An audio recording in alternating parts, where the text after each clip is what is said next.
just to get, one step forward, two steps back. Yeah, it's been that way for Ollie, and they've tried to look after him. They've tried to pace him well. They had one season in particular when they managed that very well, I think. But that was a setback. But he made his comeback in the last T20 game at Cardiff. That was his first match since that championship game against Northants, and he looked pretty good at Cardiff. And when he's fit, he is a terrific bowler. And the one thing you'd have to say is he probably wouldn't have played much for Warwickshire if he had been fit, because I think he would have been in and around the England squad. What was that? I don't know if you saw, Jake. There was a wonderful entry in the Cricketers Who's Who, one of the reference books that we always sort of swear by during the season, and it was something about, in Ollie Stone's entry, what's the best piece of cricketing advice you've been given, and it was never celebrate a wicket. Because of course the injury that sort of almost started the whole thing off was the very serious knee injury. In fact, the last time he appeared on a pitch for Northamptonshire was in a T20 game here against Worcestershire, when he was celebrating the wicket of Moeen Ali, if memory serves. Had a great leap in the air, came down in a heap, and didn't play again that season. And as I say, in the end, didn't play again for Northamptonshire and moved on to Warwickshire. So, I'm sure he'll be mindful of that if he gets a big wicket this evening. That'd be good.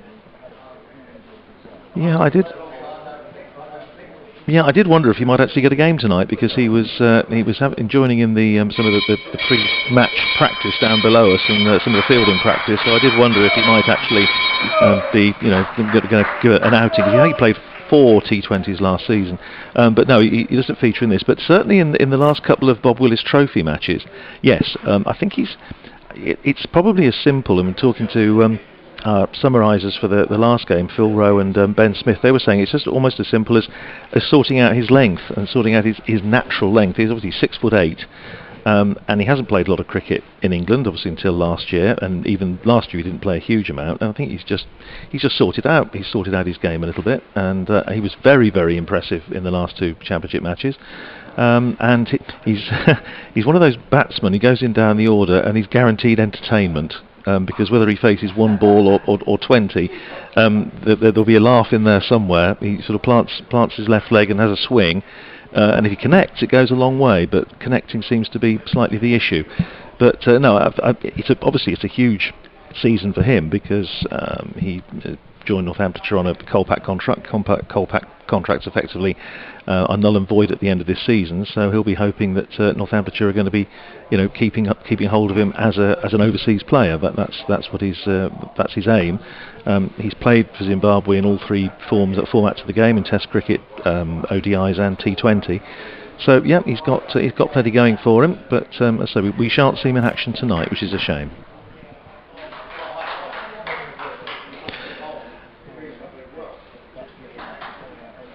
The umpires are out, yes.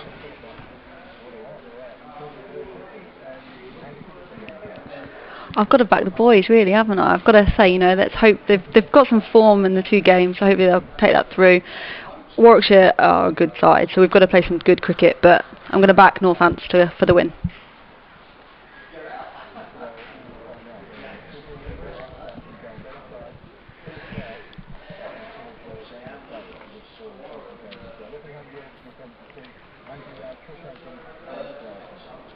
Yeah, thanks, Jake, and looking forward to this one very much. Lovely sunny evening, and the floodlights are on, of course, and the Northamptonshire batsmen Richard Levy and Paul Sterling are coming to the crease. We have a sort of mobile cheerleading unit down in front of us, comprising Charlie Thurston, Luke Proctor, and I think it's Ben Cohen.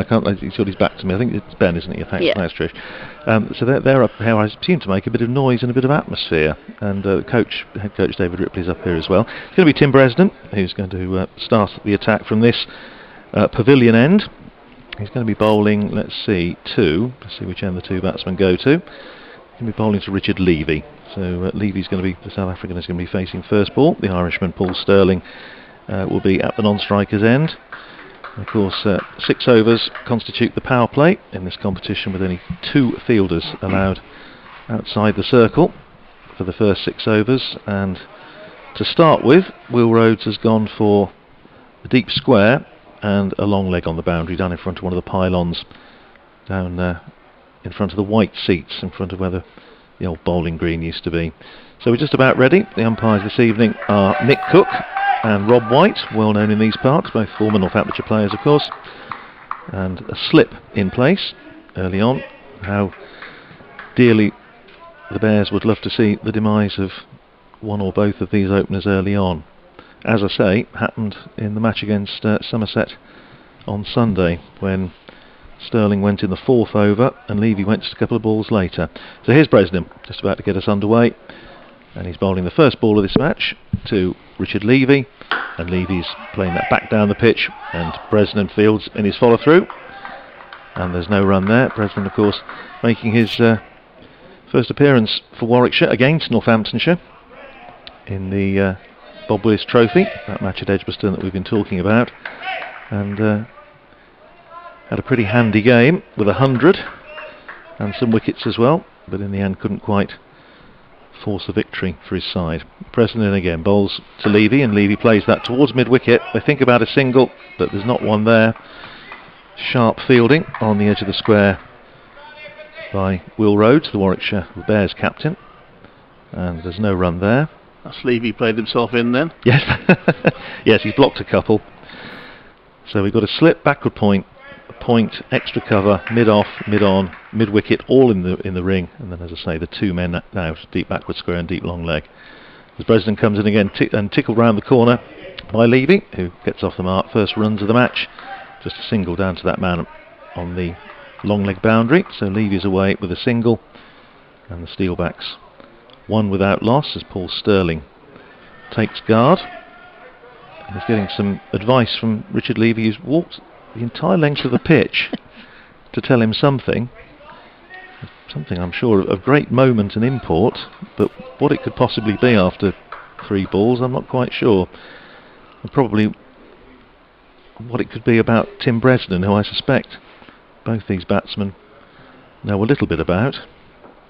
One of the most experienced players on the circuit. Bresnan bowls and Sterling gives himself room, and with a little chassé spears it over extra cover for 4.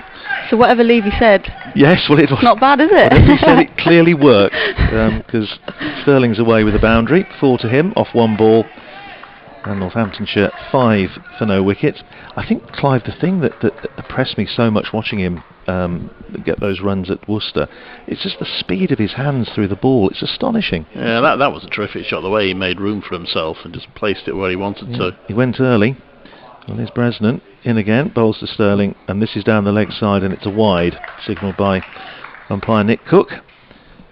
Let's mention that we have a very welcome return in the scorebox this evening for Tony Kingston, our old friend, who's been Northampton's first team scorer since 1990, but unfortunately had to miss games last year, not been in the best of health, but looking very, very much better as Bresnan comes in. Bowls to Sterling, who picks that away down to the man at deep backward square, goes first bounce, he picks up a single, so 1 to Sterling, 5 to him, and Northamptonshire 7 for no wicket. Yes, Tony's had a very nasty health scare last year, but it's absolutely brilliant to see him back in the box, and the place looks complete again with Kingo back in the scorebox. Good to have you back. Bresnan in again, bowls short and over the head of Richard Levy, who ducks underneath it, goes through to Vikai Kelly, keeping wicket for Warwickshire in a senior match for the first time. End of the first over, and Northamptonshire 7 for no wicket. Yeah, just looking up Vikai Kelly, actually joined the under-17s in 2019, so he is a very young man. He did play in the warm-up matches. They played a warm-up match against, or that was supposed to be a double-header against Staffordshire. The second game got rained off halfway through, but he did play in that and made a few runs in that, so okay. Maybe on the strength of that he's been given his opportunity. Well, it's a good story. It's a great occasion for the young man. And to start the attack from the other end, it's going to be Ollie Stone. So expect some pace. Kelly standing a good way back. Give you the field in a second, but he has got the slip in place. Ian Bell, as Stone comes in and bowls to Sterling. And, oh, goodness, that's a quick delivery. And it beats Sterling. And once again, Richard Levy comes down to have a helpful word. I'm not quite sure how you play. I'm not absolutely sure, Trish, how you play that. Get everything out of the way of it, I think that's probably the best idea. That looked quick, didn't it? It was a serious, for first ball, no question of just easing in gently. It was a quick delivery. Stone running towards us. In again, and bowls to Sterling. Sterling just dabs that down on the onside. No chance of a single as it goes up to mid-wicket. Yes, Ollie Stone, as I say, in the Bob Willis Trophy match at Edgbaston, generated real pace, and he bowled a couple of balls to Ricardo Vasconcelos when he came in, and basically gave him a bit of a going over, a serious working over, which he survived, but with some difficulty. Got one on the helmet, one on the elbow. Stone in again, bowls, and Sterling just pushes that up. I think he was turned him round a little bit. I think he was looking mid-on. It went to mid-off, but he picks up a single as it's fielded by Rhodes. Sterling goes to 6, and Northamptonshire to 8 for no wicket. If you're just joining us on BBC Radio Northampton, on BBC CWR, online, or through the stream on the Northamptonshire website, you're very welcome to Wantage Road with the news that the Bears, the Birmingham Bears, have won the toss and have elected to bowl first. And now it's Richard Levy facing this ball from Ollie Stone, and he's hit that. It's an enormous hit. It's gone, I think, into the seats at the front of the indoor centre, and it's signalled 6 by umpire Rob White. Well, it was in the slot, but you don't often see Ollie Stone smashed back over his head for 6, but we just have. 6 to Levy. He goes to 7, and Northamptonshire to 14 for no wicket. Extraordinary stroke. That was a 6, wasn't it? I mean, you knew that was a 6 the moment it left his bat. Huge shot. It was one of those, a bit like you were saying in the previous match when Glamorgan's Archant DeLanga was hitting. You just saw that the white seat tip, and that was the first. You knew where it had gone. Stone in again, bowls, and that's extraordinary. Again, Levy trying to give himself room to a bowler of Stone's pace. Bowls very full length. It just jammed down on it, and it goes out into the covers where Jeetan Patel fields, and there's no run. Stone's field for Levy. He's taking the slip out, so Ian Bell is heading out into the ring, and they're bringing up long leg into the ring and long on, possibly not surprisingly. He's going out onto the boundary, so Tim Bresnan's up into the ring, and he's now got a deep square and a long on the boundary. The Stone in again, bowls a slower ball down the leg side. It's going to be signalled wide, and it is, by umpire Rob White. So one more to the total, 15 for no wicket. Bears only bowled 2 wides in the whole game at Cardiff, but just when you've got batters like this, the pressure's on, you're trying to try something different, so they've already bowled 2 wides in the first 2 overs here. Just fidgeting around the crease. Well, this isn't going to help the cut-off time over much, because once again, Levy and Sterling are having a chat, and Levy coming like 2/3 of the way down the pitch to tell Paul Sterling something or other. Stone in again, bowls to Levy, who creams that over extra cover, and that's going to be 6 more. It wraps up against the old Bowls Pavilion, which is now a gym. And again, an extraordinary stroke, and a security man in a tabard goes to retrieve it from under the covers where it's bounced back, looking like an extra from Dinner Ladies. 6 to Levy, he's 13, 2 overs gone, and Northamptonshire 21 for no wicket, and Richard Levy, who was rather overshadowed in the innings, the Northamptonshire innings at Worcester, is obviously not about to be overshadowed today if he can help it. No, so Bears will be nervous about this because Levy's done it to them before. Well, here's Bresnan with all the experience in the world, bowls to Sterling. Sterling pulls, and that's going to be 6 more, and all the man down on the deep square leg boundary can do is watch it. And another security man, in fact I think it might be the same one, now he's positioned himself in the white seats, so say in front of the old Bowls green, and he's now had to go and fetch this one back, and he's had to go round the back of the stand. He's gone into the practice nets. Yeah, it's so actually, it's a big hit. So that would, those of you who know this ground in the days when that was the bowls green, when of course nothing ever stopped play, they'd be off for thunder, lightning, hail, snow, tempest or anything else, and they'll still be playing bowls down there. Well, that's now an outdoor net area, and that's where that one went. Huge hit from Paul Sterling, who goes up to 12, and the Steelbacks to 27 for no wicket. And they're just sort of sorting out Nick Cook's just having a word with the scorers about the timing, because obviously it's rather important. They have a cut-off time, and in fact, yes, just the cut-off time has been put forward a minute to 7:47 as Bresnan comes in again, bowls, and Sterling just nudges this away on the onside. Jeetan Patel runs back towards mid-wicket, and they pick up a single. 1 to Sterling, 13 to him, and Northamptonshire 28 for no wicket in the third over. Just one change in the Northamptonshire side, with Ricardo Vasconcelos replacing the injured Adam Rossington, and the Bears bringing in Vikai Kelly to keep wicket in place of Michael Burgess, who's unwell. Bresnan in again, bowls, and that just follows Levy, who paddles it round the corner, and it goes down to fine leg for 4. You could see what Tim Bresnan was trying to do there, because once again Levy was trying to give himself room, and he was determined not to be speared over extra cover, so he followed him, but he just managed to get enough on it to pick up 4 runs down to fine leg. Levy's 17, 32 for no wicket. What's interesting, we're still in the power play, but Jake Lintott is limbering up with some purpose. Well, here's Bresnan, and this time Levy going right across his stumps, and it misses, I suspect, the leg stump by not much. In fact, it may even have gone over the leg stump, because it wasn't signalled wide, but in fact he'd come so far across his stump there was no way that sensibly the umpire could call that as a wide. Yes, it's worth noting that in the match here on Sunday against Somerset, both Somerset and Northamptonshire started with a spinner. Well, here's Bresnan, bowls to Levy, and Levy this time trying to, flat batted away through the offside, doesn't make contact. Again, a ball of very full length from Bresnan, and it goes through to Kelly, and there's no run. Well, I would expect Northants to do that here, because Ed Pollock, who's in the team for one purpose and one purpose only, which is to try and hit every ball for 6, he does tend to struggle a little bit when he faces a spinner at the start of the innings. There's Bresnan in again, bowls to Levy, who's cracked that one away over mid-wicket. That's out of the ground. That's gone into the gardens in Wantage Road. I think they're going to have to call for a new ball, because that's gone a very long way.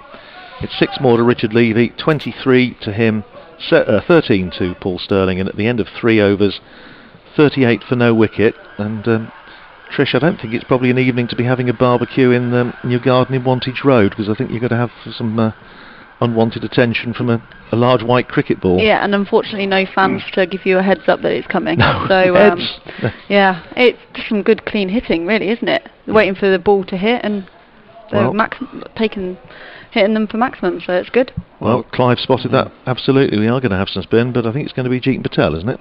It is, yeah. So a bit of experience there. It's a bit of a gamble in some ways, but yeah, it's 31 runs off the last 2 overs to Seamers, so that's a pretty strong case for trying something different. Well, they've managed to find another ball. The ball salesman has been out with his couple of boxes from the umpire's Eyrie, which is down in the Spencer Pavilion down to our right. You talk about the cut-off time. We'll be lucky to finish before 11. Yes, it's supposed to be off air at 10. It might have to ask for an extension, I think. It doesn't make the game move forward, but it does make the score advances forward, even if the game doesn't. So Sterling is going to face the different challenge of Jeetan Patel. 40 this year, isn't he? I think he's already 40. I think. Oh, he's already 40. This is his last year. He's retiring at the end of the year. Well, he is trying to stem the flow of runs. He bowls to Sterling, and Sterling picks up a single as he plays that out to mid-wicket. Good bit of fielding at mid-wicket. A direct hit might have found Sterling struggling. He was just treading water a little bit towards the end of that single, but he got through okay. And once again, Richard Levy comes down the pitch to have a chat. The bowler's ready. Whatever they're saying seems to be working though, so Maybe we'll have to ask him at the end what the advice is. Yes, that might be the subject of the post-match interview. Well, Levy's now taking guard from umpire Rob White, and the field for Patel, he's got 1, 2, 3, 4, 5, 6, 7, obviously saving the one at backward point, and also a short third man, an extra cover mid-off, mid-on, mid-wicket, and the man on the 45 at backward square, all saving one. Patel in bowls to Levy and fires that one in, and Levy takes it on the pad. It bobbles out in front of him, and Kelly comes round from behind the stumps to field. Jeetan Patel, hugely experienced off-spinner, one of the outstanding performers in this form of the game over a long time. Patel bowls, and that's gone straight up in the air, and this could well be the end of Richard Levy, but it just dropped safe tantalisingly between Ian Bell and Tim Bresnan, who were both converging on it. Fortunately they didn't collide. Unfortunately for Richard Levy, it dropped just between them. 1 to Levy, 24 to him, 40 for no wicket. We're in the 4th over, so Northamptonshire looking to capitalise to the full on the power play with these two. Patel in again, bowls, and that's gone straight up in the air again. This time I don't think he's going to get away with it, and he doesn't. Tim Bresnan takes the catch, and Paul Sterling is on his way back. The switch to spin has paid dividends for the Bears, and Sterling has gone caught by Tim Bresnan off the bowling of Jeetan Patel for 14, and the Steelbacks are 40 for 1. Well, a big wicket that for the Bears, so it's worked, bringing Jeetan Patel on. So in his final season, actually took a relative amount of tap at Cardiff in the last game, but he's come on and made an important breakthrough there. Yes, it's you think the old adage about once bitten, twice shy, but he played. It was a very similar delivery. He played exactly the same shot that he just got away with by a matter of about a yard the previous delivery, and this time he didn't get away with it. So Ricardo Vasconcelos comes to the crease at number 3, replacing Adam Rossington in the side. Josh Cobb, the Northamptonshire white ball captain, came in at 3 in the previous game. Yeah, the whole business of spin, Clive, is interesting here because, as I say, in the Somerset match, Somerset began with Max Waller, the leggy, who actually bowled 4 overs for 18 and was their most economical bowler. And Northamptonshire started with Josh Cobb. And unlike at Worcester, where they used 4 spinners, they only used the 2. Cobb only bowled 1 over. It was a sort of mirror image because at Worcester it was 15 overs of spin and 5 of seam, and on Sunday it was 15 overs of seam and 5 of spin. Well, Patel is going to bowl to Levy because the batsman crossed while that ball was in the air, and 2 men disappear to the furthest corner of the leg side, on the west side of the ground, which is just about the bigger boundary of the 2. And again, he's got a deep backward square and a deep mid-wicket on the boundary for Levy. And Patel comes into bowl to the big South African on 24. Short, Levy pulls, and he's going to pick up 4. It wasn't a particularly savage pull, he just helped it round really, and it crossed the line, gave the man at deep backward square no chance at all really, had to make a lot of ground. And couldn't stop it, so 4 more to Levy, who goes to 28, and the Steelbacks 44 for 1. 1 ball to go with the 4th over. Floodlights just starting to take effect, and still plenty of sunshine. Nice evening.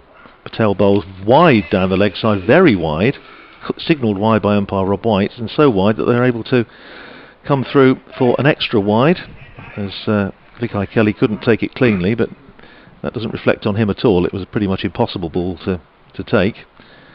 So 2 more on the total, 46 for 1, and an extra ball. And now for the left-handed Vasconcelos, and who is receiving his seminar, his Zoom seminar at the moment from Richard Levy. He's got deep backward square and deep mid-wicket, so pretty much as before. But he's coming round the wicket to the left-handed Vasconcelos. Short and wide outside the off-stump, and Vasconcelos cuts it away for 4. Crosses the boundary rope in front of the signal box, next door to the west stand.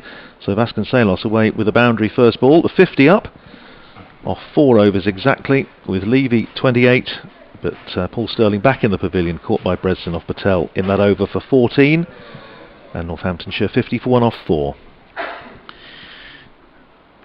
Did some of his good work there at the end of that over, so 50 coming up in just 24 balls for the loss of 1 wicket.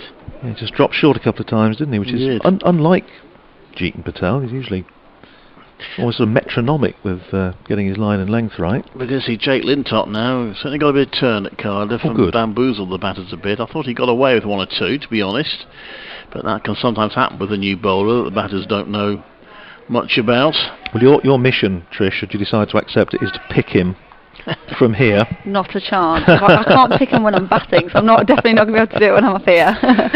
Yeah, it's going to be interesting. But what sort of variations does he bowl, Clive? Well, I mean, I've only seen the 4 overs. I think he didn't vary it all that much, I don't think. No. Kyle, if he just kept putting it in the right place and causing problems.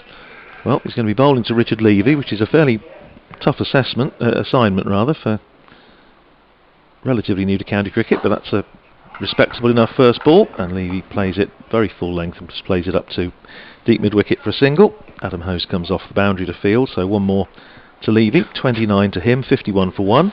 He must have walked a mile by now, Levy. He's basically this is extraordinary. I've never seen Levy doing this before. It's I don't know, he's got to get his steps in. Well, he's hitting boundaries, isn't he? What a good thought. Yes. Maybe he's got a watch on, got a Fitbit or something on there. He's thinking, I need to. The old lockdown business, yeah. Try and get rid of. As Lintott bowls once again to Vasconcelos this time, and just plays that out in the offside. Fielded extra cover once again by Adam Hose, and there's no run. Perhaps that's it. Perhaps it's all down to the steps. But he certainly put in a few tonight. Lintott, left arm over. Back of the hand stuff, bowls to Vasconcelos, who drives uppishly past extra cover. Tim Bresden there on the perch at short extra, but it goes past him. Was in the air for a little while, but not really a chance, and it goes for 4. And Vasconcelos has hit 2 boundaries already in 3 balls. He's 8, and Northamptonshire 55 for 1. Bright sunshine now. It's a very, very pleasant evening. Shame there's not some people in the ground able to enjoy it. As Lintott bowls, and Vasconcelos doesn't time that at all. Aiming again, another big drive. It just dribbles out off a thick edge and goes up to Tim Bresnan at extra cover. You know, perhaps the spirit of George Tribe, who bowled this stuff with great success for Northamptonshire in the 50s, will help Jake Lintott. He bowled all sorts. Lintott in again, bowls to Vasconcelos, who drives it up to Bresnan again at extra cover, and there's no run. This is good stuff from Lintott. He's not afraid to give it a little bit of air, and he's just pushing Bresnan back a little bit further, just to the edge of the circle. And he's in again, bowls to Vasconcelos, a little bit short, and Vasconcelos, quick hands, cuts it away. That's his strength, and it's gone through backward point to the boundary for 4. It's gone under the covers, which again will delay us a little bit longer, as the fielder down there has to go and retrieve it. So 6 balls Vasconcelos has faced. He's hit 3 of them for 4. He's on 12. Richard Levy is 29. 5 overs gone. Northamptonshire 59 for 1 after being put into bat, and after a word from Trish Hankins, it'll be Clive Eakin. Yeah, what a good start from the boys, but obviously we know what Warwickshire can do, so you know, we've got to make sure we use up all the balls and just keep rotating the strike and hope that we can get a decent score that we can defend.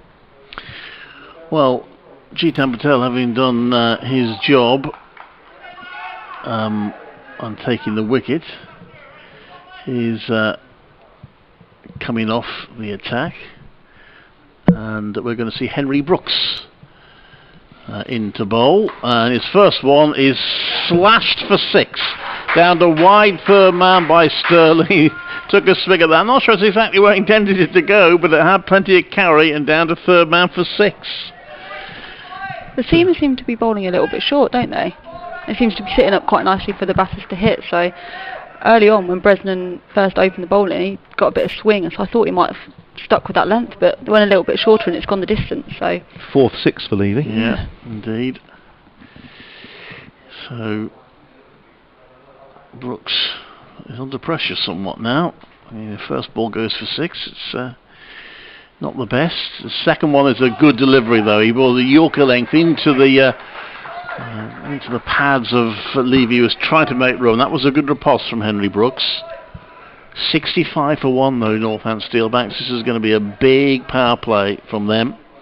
Last over of it. There's only allowed 2 men on the boundary at the moment. The one that was at wide long leg is coming back in, and long on is dropping back. The other one is at the moment standing quite a long way back behind the square leg boundary, maybe hoping to run in and take the catch before it clears the ropes.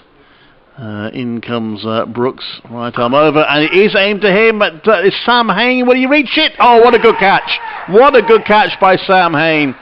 Running in, he had to slide on one knee in the end to take it, as Levy didn't quite get hold of that one, and Hain did stand right, but you often see fielders come quite a way in from the boundary, don't you, and then get caught out, but he was well back and slid in and took a very, very nice catch.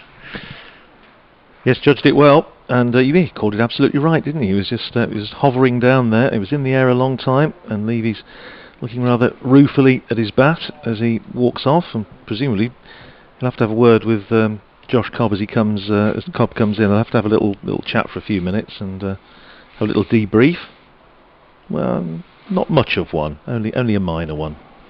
As Josh Cobb, Northampton's white ball captain, comes to the crease, another bowling change does the trick. Yeah, but they needed that, Trish. No, Northampton didn't need that. No, the Bears did. No, the Bears the Bears did, yeah. It's still, you'd still say that Northampton probably be the happier of the two at the moment, but obviously another wicket could completely change that. So we've just got to sort of steady the ship a little bit. We've still got some good batsmen to come, so still should be a big score to be chasing. I think that's 35 in just 17 balls for Richard Levy, 2 4s and 4 6s. So tremendous hitting from him. Now the rest have to build on that. Vasconcelos on strike, the batter's crossed. Josh Cobb, he's got a bit of history against the Bears as well. They have taken 1 or 2, I do recall 1 or 2 matches here at Northampton where the Bears have really struggled as Brooks comes in to bowl, and that's short, and it's a pull, but there is a sweeper out there, so it'll only be a single. Of course, these two teams have played each other every year. Yes. In the T20, yes. This keep moving from groups of 6 to groups of 9. So there's some teams that have met some of the time, but Northampton are one of the teams that the Bears have played every year since it started in 2003. And for good measure, Northamptonshire will be playing twice at Edgbaston this year, but of course only 1 game against the Bears because they've got Glamorgan on Thursday night. Yes. Well, you might be playing 3 times at Edgbaston. Well, it could be, yes, possible. Brooks comes in to bother Cobb, so Cobb first, he was uppish for that, but it's safe. He plays it in the end to mid-on. There was a bit of excitement in the field for a moment, so having been hit for 6 off the first ball, this at the moment anyway, is a good comeback from young Henry Brooks. But it's still going to be a sizable power play score. You usually look to get beyond 50, don't you, if you can, the power play. Well, Northampton 66. So they have built good foundations. Brooks into bowl, right arm over, and good accurate delivery. Old Coggan who's dropped that down by his feet. Brooks is quickly onto it. Well, just 2 scoring shots in that over plus a wicket. One of the scoring shots was a 6, but 7 off the over, actually making it the joint most economic over of the innings so far. And Northamptonshire Steelbacks after 6 overs are 66 for 2, but they'll be pretty happy with that power play, Trish. Yeah, I think you would, wouldn't you? There's been, at times, I'm not sure if there's been much of a plan from the bowlers. They seem to, they get hit for a few runs and then it's a wide or something. So I think those last couple of overs, losing those wickets, has just put Warwickshire a little bit back into it. But still a very, very good power play. I think you'd take that most games. 9 runs more than in the record-breaking stand at Worcester for 57 in the 6 overs there. So Lintott is going to continue, but also Vasconcelos has played out the offside for a single. It's only the second bowler to get a second over after his first one of this innings. Tim Bresden bowled 2 at the top. Other than that, it's been a change at the end of every over. One of our regular listeners, John Whitings, has messaged me to say, of course, he hopes it'll be 4 times at Edgbaston because it'll be the final as well. as well as the semi-final. So. Well yeah, I was spotted, counting that as John. one, but yeah, yes, I know, think you're saying. Lintock comes into bowl, and that's crashed down to long off for a single. And Cobb is off the mark, 68 for 2. And, of course, Steelbacks very successful in this format in recent years. In comes Lintock to Vasconcelos, who gets down on one knee and tries to pull out onto the leg side, but unfortunately for him, just finds the fielder just back of square leg. Tim Bresnan in there, picks it up cleaning, gets a throw in and no run. The Bears ground field, I must say, was very good at Cardiff against Glamorgan. So far they've started pretty well here, and the catching actually has been pretty good here as well. Very good catch by Hayne, a decent one by Bresnan as well. That one, he makes room and plays it out to the offside. There'll be a run around here for Jitan Patel, who must think he's a bit old for this now. He gets a throw in, it's a decent throw, and it's 1 run. We're right at the back of the stand here, of course there's no crowds here. Normally this stand is full of people. Usually I'm happy to tell people to sit down as they come down with their beers or what have you. Now I'm slightly worried that if I say, that was a bit of an awful shot, they might hear me down there in the middle. Lintock comes into bowl, and it's played back to him by Cobb, and no run. One of the Bob Willis Trophy matches early on in the tournament, we Northamptonshire played Somerset. We were right at the front, and I'm sure they could hear us. One of the reasons we moved back a bit. Lintock comes into bowl, and he's gone for a big shot there. Cobb's not got hold of it. It's in the air. 3 fielders are going for it, and one of them has taken it, and the catch is well taken again. I think that might have been the skipper Will Rhodes, but I'll check on that. Or is it? Anyway, no, it's not Will Rhodes, but anyway, it's a catch taken. That's the important thing. And Cobb goes before he can do any harm. And it is 69 for 3. And it's... I'll try and get the catcher eventually. Might have been Ian Bell, actually. But if I go through the whole team, I'll get it eventually. We are a very, very long way away here. I don't think the scores have quite got it yet, because it hasn't been put on the scoreboard. It's Bell. Yeah, was him. Well, Cobb's a dangerous player, so for him to go for 1... It's the pressure of that over. It was a good over, wasn't it? Put the pressure on. Well, Lintock is really having... It slightly leaves you wondering why... I mean, he's 27 now, and he had 4 games for Hampshire. Been in and around on trials for Warwickshire twice. He's left scratching your head slightly as to why he hasn't had more opportunities. Maybe he's a late developer. Anyway, that's 69 for 3 then. That was the end of the over. I think you're right. He's not mixing it up too much, which is probably fairly sensible in the circumstances. And Henry Brooks, Ollie Stone's actually coming in. So just 1 over from Henry Brooks. And Ollie Stone is back, first delivery. Wakely, Alex Wakely is another player scored lots of runs against the Bears.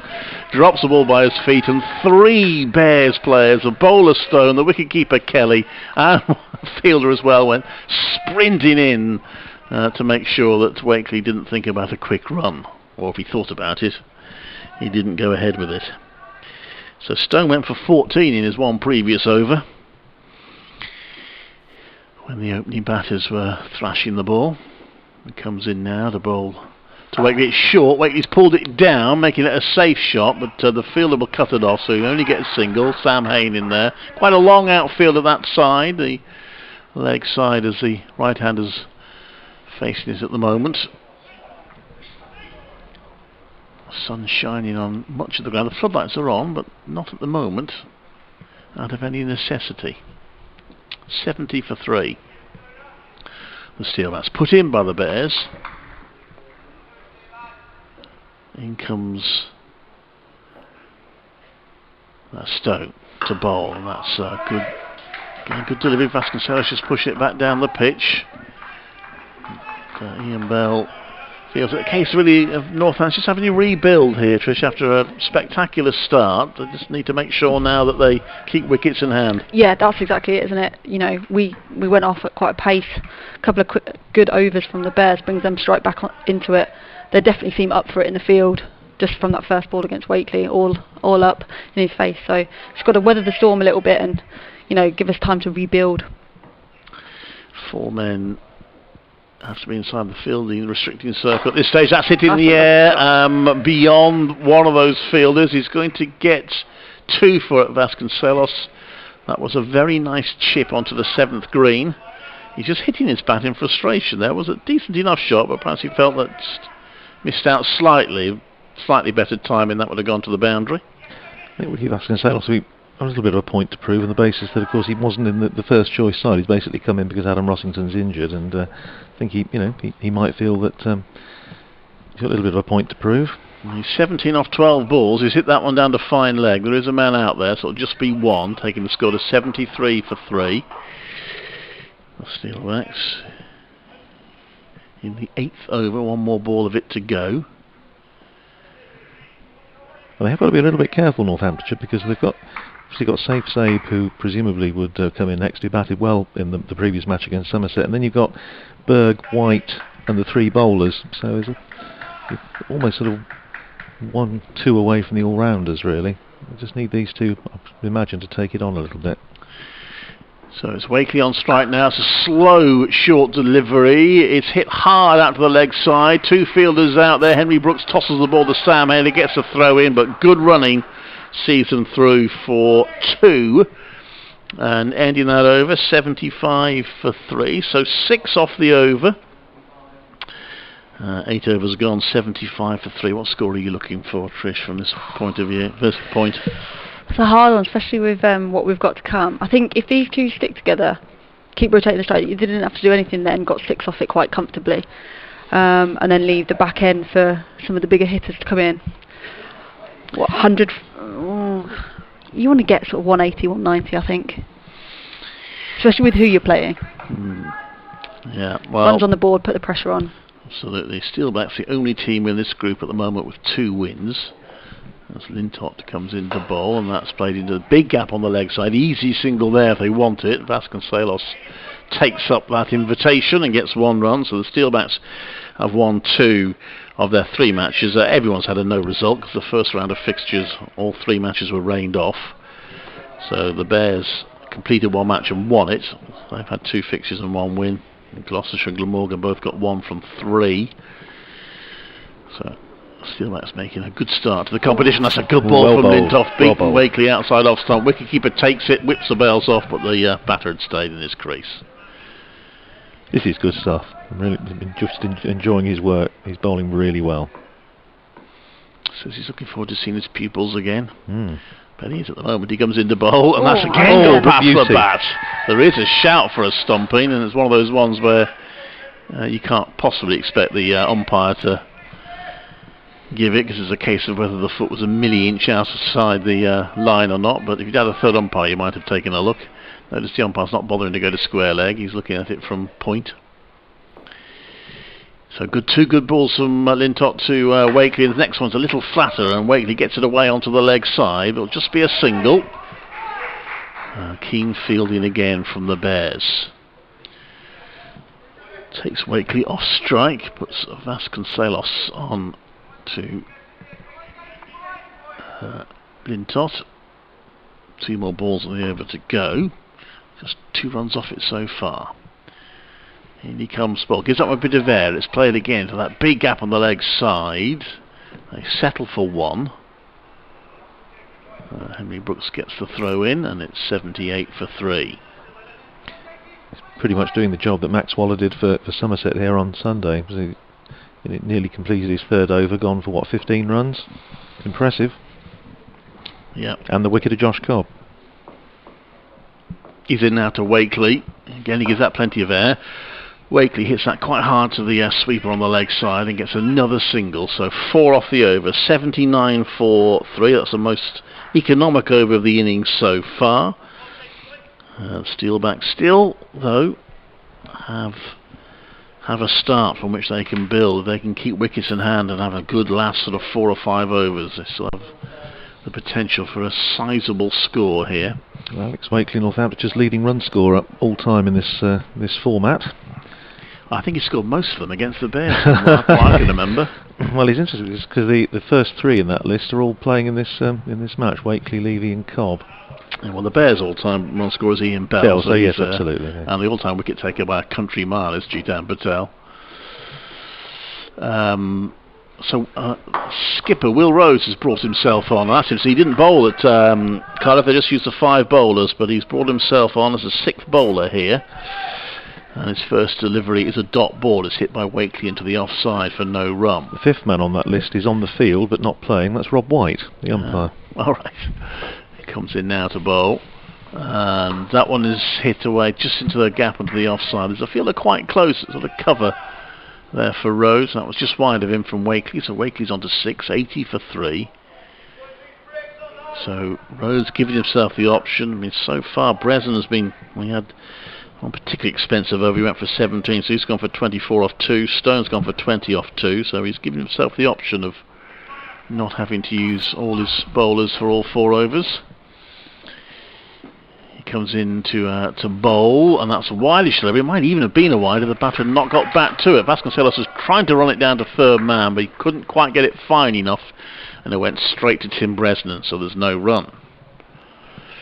80 for 3. Bears haven't got a team full of bowlers. In past years, you've had sort of 7+ options. They've only really got the 6 here. That's played out to the offside for a single. They might come back for the second. They will, as Sam Hain comes running in. It's good running. 2 to Vasconcelos. Moves on to 22. They have got potentially Adam Hose has been known to turn his arm over occasionally. Ian Bell did it around about 2004. I don't think he's done it since. So.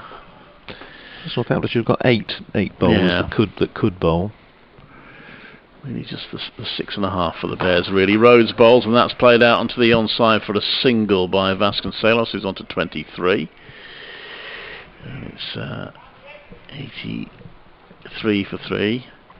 BBC CWR, BBC Radio Northampton, and online on the BBC website and sports app with BBC WM as well, bringing you this live ball-by-ball T20 commentary. That was a slower ball by Rose. Has played the backward point for no run. And that is the end of the 10th over. So 4 off it, so that worked pretty well from Rose's point of view. First 5 overs yielded 59 for 1. The second 5 has yielded 24 for 2. So a good second 5 overs for the Bears, but Northants are 83 for 3 at the halfway stage of their innings. After thoughts from Trish on the halfway point of the Northants innings will be Andrew Rad again. Yeah, some really good bowling from the Bears there to bring them back into this game. I think if these two, like I said earlier, stick together, keep rotating the strike, don't put too much pressure on the lower order. Tim Bresnan back into the attack, bowls the left-handed Vasconcelos, who tries to cut a little bit too close to him for the shot, and it goes through to Vikai Kelly, and there's no run. Tim Bresnan bowling 2 overs for 24. Ollie Stone 2 overs for 20. Jeetan Patel 1 over 1 for 12. Jake Lintott, the star so far, 3 overs 1 for 16. Henry Brooks 1 over 1 for 7. As Bresnan comes in again, bowls to Vasconcelos, he plays the shot this time and does again quick hands and steers it away through backward point for 4. Just to beat the fielder. There's 2 sort of shortish 3rd man and backward point, but managed to beat them both. So Vasconcelos goes to 27, 87 for 3 in the 11th over, and Will Rhodes 1 over for 4. So 12 and over for the first 5, 5 and over for the next 5. As Bresnan comes in, bowls to Vasconcelos, works that away to the onside this time, and it's going to pick up just a single as it comes up to Ollie Stone, running in from the long on boundary. Vasconcelos to 28 and 88 for 3, Northamptonshire. Alex Wakeley, who had a busy day on Sunday, didn't make too many with a bat, just made 11, but I think probably him and Saif Zaid between them fielded, I should think, 2/3 of all the balls in the innings.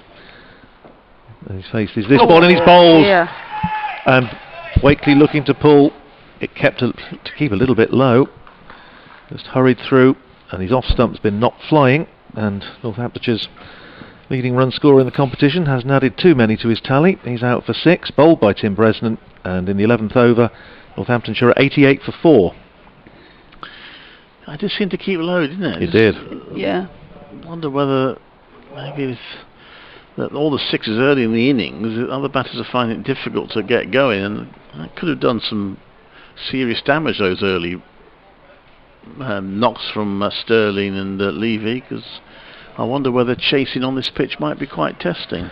Well, it's it's a definite possibility. That really did seem to just scuttle through, didn't it? And hit, I would have thought, what, third of the way up the off stump?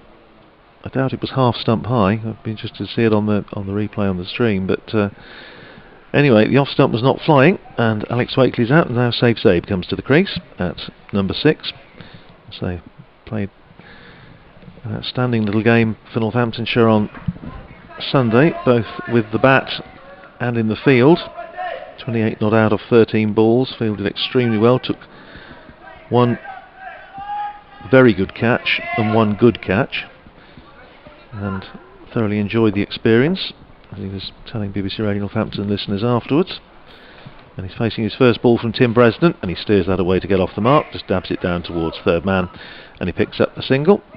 So 2 left-handers in now, which ought to just help after Richard Levy's extraordinary long conversations at the top of the innings. 7:48 is the cut-off, so 34 minutes to go. Zabe is 189 for 4, Northamptonshire, having lost Paul Sterling for 14, Richard Levy for 35, Josh Cobb for 1, and Alex Wakely for 6. And there's Bresnan again. Bowls to Vasconcelos, who tries again to run that one down to third man. Didn't miss the off stump by much. Didn't take the outside edge. Vasconcelos survives. He's 28. Zabe is 1. And with 11 overs gone, Northamptonshire put him to bat, are 89 for 4. And Trish, I just wonder at this stage, again, you would suspect that these two would want to take it on into the last 4 overs maybe, with the fact that we've got basically the all-rounders to come, Berg and White, and then Sanderson, Buck and Glover. Yeah, you'd think so, because as much as the guys come in, can bat, it's a lot of pressure, isn't it? You know, having sort of 9 overs to face to try and set the runs on the board. So yeah, these two stick together, look to rotate. Don't have to play anything too adventurous at this stage, I don't think. Jeetan Patel about to start another over, bowls round the wicket to Zabe, who just dabs that out on the offside, and they pick up a single as it just goes down to Tim Bresnan at a short third man. 1 to him, 2 to Zabe, and 90 for 4. It's the sun setting over to our left, just illuminating the main scoreboard. Floodlights just starting to have a little bit of an effect now. As Patel bowls again short to Vasconcelos, who cuts but can't beat Ian Bell at backward point. You've got Bell at backward point and Tim Bresnan at short third man. They just had a word with each other. I'm thinking, what are we doing here at our time of life? Right in the firing line, especially with Vasconcelos facing. There goes Patel again, bowls to Vasconcelos, who gives himself room, forces it out through the covers, and the man sweeping on the cover boundary, which is Sam Hain, just sends in the return, and they pick up a single. So 1 more to Vasconcelos, 29 to him, and 91 for 4 the total. Patel already back at his mark. In again, bowls to Zabe, and there's an appeal for a stumping. Not out, says umpire Nick Cook. Beat Zabe on the outside edge. Vic Kelly had the bails off in a flash. Good quick bit of work. Jeetan Patel's doing the double teapot. Yes, but Nick Cook said not out. That bit of keeping would have been appreciated by Northampton's head coach David Ripley down to our right. And this ball finds Zabe playing out to extra cover. Again, trying to give himself room, of force through the offside, but not able to beat the field on that occasion. 91 for 4, 1 ball to go in the 12th. And the Bears is getting a little bit of a grip on this now.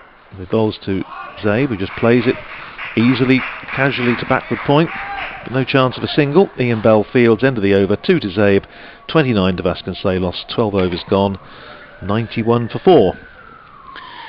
It's actually the most economic over of the innings so far, and after we had 3 double-figure overs in the first 4. Haven't had one since. Well, I think the Bears have done a really good job here, and Will Rhodes is going to have another bowl, having bowled just the 1 over, which was a pretty good one, went for 4. I'm surprised he didn't bowl in top through, I must say. Yes, I was. Nicely. 3 overs, 1 for 16. Well, here's Will Rhodes bowling round the wicket, and Vasconcelos forces off the back foot. Excellent bit of fielding on the edge of the square by Ian Bell. Young Ian Bell there. Yes, but young lad scampering about. Keeps him to a single. Vasconcelos goes up to 30 and 92 for 4. You're listening to Vitality Blast cricket from Wantage Road in Northampton. Birmingham Bears against Northamptonshire Steelbacks. Will Rhodes round the wicket, bowls to Zabe. Very full length. Looks to drive. Can't beat the man at short extra. And there's no run. I'm Andrew Radd. With me Clive Eakin and Trish Hankins. And we're live on BBC Radio Northampton, BBC CWR, and of course online and on the stream on the Northamptonshire website. As Rhodes bowls to Zaib, gives himself a little bit of room and cracks that away through backward point. That's a nice shot. It's gone for 4. Timed it well. Didn't try to hit it too hard. Just used the pace of the ball, leant on it, and it goes away for 4. So 6 to Zabe, 96 for 4 Northamptonshire. That'll make him feel good. Just wondering whether he might be beginning to feel the pressure a bit. Yes. Yeah, well, we're just a little bit concerned that might be the case on Sunday, but he certainly rose to the occasion then. Can he do so again? Rhodes bowls to him, and he chops that down into the offside again, fielded at backward point by Ian Bell. He's having a busy evening so far.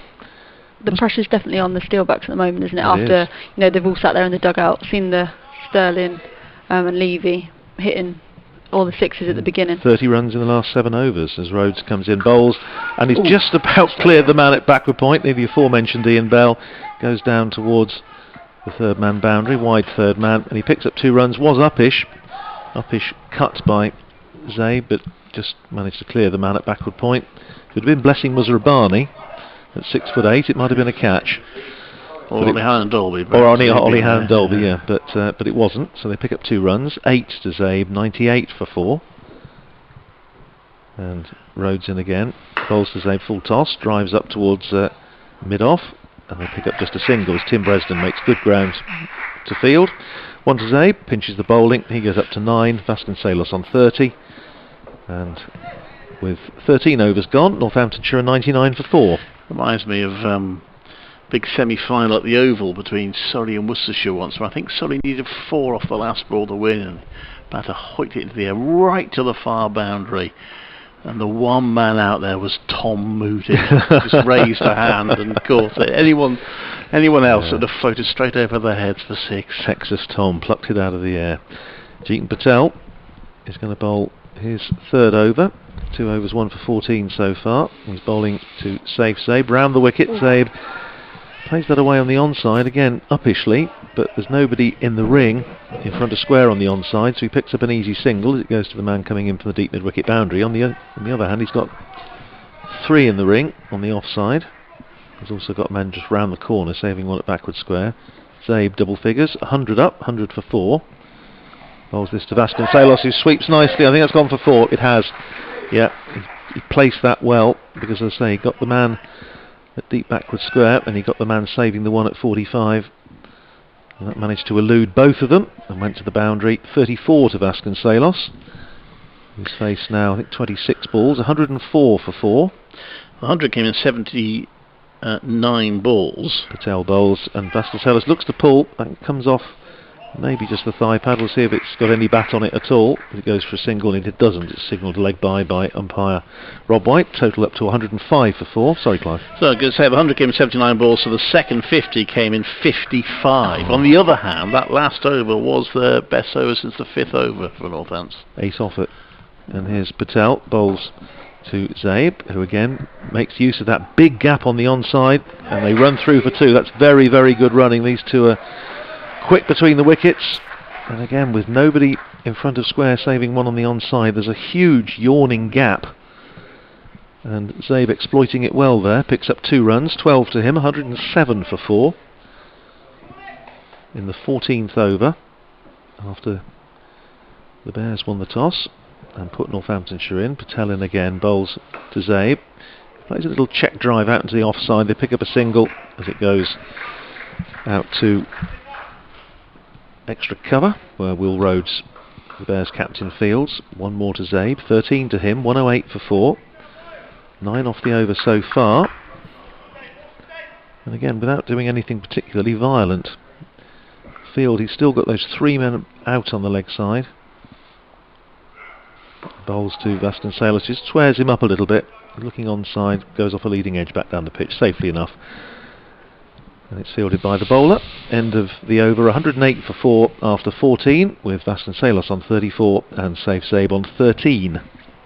So I've taken 17 off the last 2 overs. Beginning to get going now, but got to be aiming, I think, 170, 180 from here. We thought on Sunday 170 was about par, which they just about got against Somerset, and it proved, as I think I said earlier on, just about enough. They won by 9 runs. One of those nice little historical quirks, because the last time Northamptonshire and Somerset met in this competition was 7 years ago, and on that occasion the margin was 10 runs that Northamptonshire won by. So Somerset getting there then? And they are, yes. In a few years, and it's surprising there's actually 4 players in the game that played in both, 2 on each side. Jake Lintop coming back to bowl his 4th and final over. His left arm spin, bowls to Zabe, who's right back on his stumps. Just drops it down on the onside, and Vickay Kelly comes out from behind the stumps to field. Kelly keeping wicket, in case he's just joining us in place of Michael Burgess, who's not too well. So the academy keeper comes in. Lintop bowls to Zabe, who works that away just behind square on the onside, picks up a single. He goes to 14, 109 for 4. Sun, if it wasn't for the press box, we would have it right in our eyes, which is probably just as well the press box is there, because it's very low in the sky, obviously, at this time of the year. Lintop bowls to Vasconcelos, who's stumped. Comes down the pitch, beaten on the offside, and Vickay Kelly gets his name on the score sheet. Good for him. He takes the stumping, and Vasconcelos is on his way for 34. Lintop strikes his 2nd wicket, having earlier removed the Northamptonshire captain Josh Cobb. And the Steelbacks in the 15th over, 109 for 5. He's bowled a really good spell, hasn't he? He's a good bowler, very good bowler. Well, it's proved to be an inspired signing this season. It slightly begs the question why they didn't sign him last season, because he did play some trial matches ahead of the T20 last season, and the Bears failed to qualify. So maybe they might be regretting not getting him in last year. Just something different, Clive, isn't it? You see what we're saying. You see so few bowlers of this particular type. So you know, it gives the batsman something different to think about. George Tribe, as I say, took over 1,000 wickets in 8 seasons for Northamptonshire in the 1950s, bowling this sort of stuff with his little squibber. He used to come out the front of the hand and squib through. And he said he wouldn't always get 1, 2, 3, 4 out, but he'd be guaranteed to get 6, 7, 8, 9, 10, 11 out. Well, the new batsman's Gareth Berg, again a member of the experienced campaigner club, 39 years old. Slip in place in the 15th over of a T20. Whatever next. Jake Lintop in bowls to Berg, who's beaten outside the off stump. He's going to get a bye, I think, as it also eludes the keeper. And it is indeed signalled a bye by umpire Nick Cook. 1 more on the total, 110 for 5. Jake Lintop making the batsman think very, very hard about this. This is really fine spin bowling. Kelly gets his first stumping of his senior career, followed immediately by the first bye of his senior career. Well, easy come, easy go. Lintop in again, bowls to Zabe, who gets a single as he plays that out through point. And Jeetan Patel comes in off the boundary to field. 1 more to Zabe, 15 to him. And the total up to 111 for 5. Dreaded Nelson. Field changing over for the right-handed Berg. With the slip in place. Backward point, extra cover. And man saving the one on the onside. As Berg looks to drive, gets it off a thick outside edge. It squirts away to backward point on the bounce. No run there, and that's the end of Jake Lintop's outstanding spell. 15 overs gone, 111 for 5 Northamptonshire, and Lintot's figures, and I think the thing's caught up with it. 2 for 18, I think, from 4. I think that's right, 2 for 18. That means he's, I think, 3 for 31 in 8 overs in his first 2 T20 matches. Oh, It's pretty impressive. Settled for that. After word from Trish, it'll be Clive Eakin to take you through to the end of the innings. I think that spell of bowling's really sort of changed it for the Bears, really. We just need to, Northampton need to get a few more runs on the board. I don't think it's going to be anywhere near enough at the moment. So Jitan Patel will bowl his final over, coming round the wicket to Zabe. Plays that back down to him. So the third 5 overs yielded 28 for 2, the second 5 24 for 2. All in stark contrast to the first 5, 59 for 1. Really explosive start from the Steelbacks, but they found it quite difficult since. As Patel comes round the wicket and he makes room there as Zabe plays a good shot. I was going to say for nothing, actually he gets one because it just goes through the field. Who may have hurt himself. They're already turning to the changing room and saying bring the physio on. And is that Ian Bell? I think it might have hit him in the face, mightn't it? Who right now probably is thinking maybe I'm a bit too old for this. Yes, he's in a little bit of trouble there, I think. The physio's coming out and having a word. It caught him just above the left eye.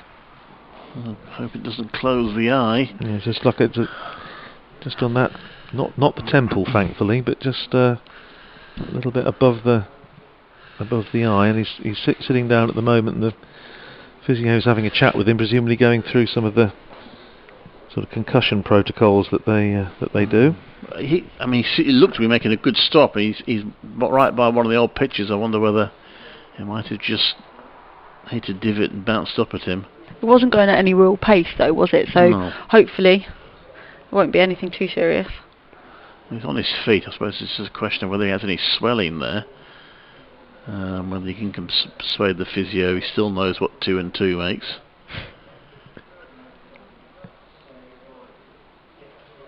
The physio's, I think he's happy enough. You know, he's taking a drink, so I'm sure he's just going to have a drink and carry on.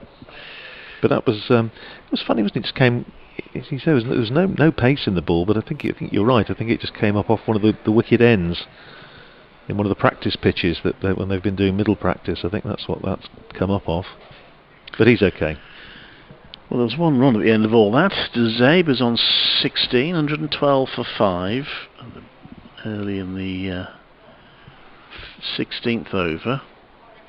Will Rhodes and Jitan Patel having a chat. Previous captain with current captain. Will Rhodes wasn't due to captain the team of the T20 this season. He was going to be the county captain in the other formats, but Chris Green was due to come over, the Australian, and captain the side, but because of all that's gone on, he wasn't able to do that. So Rhodes now captain in all formats.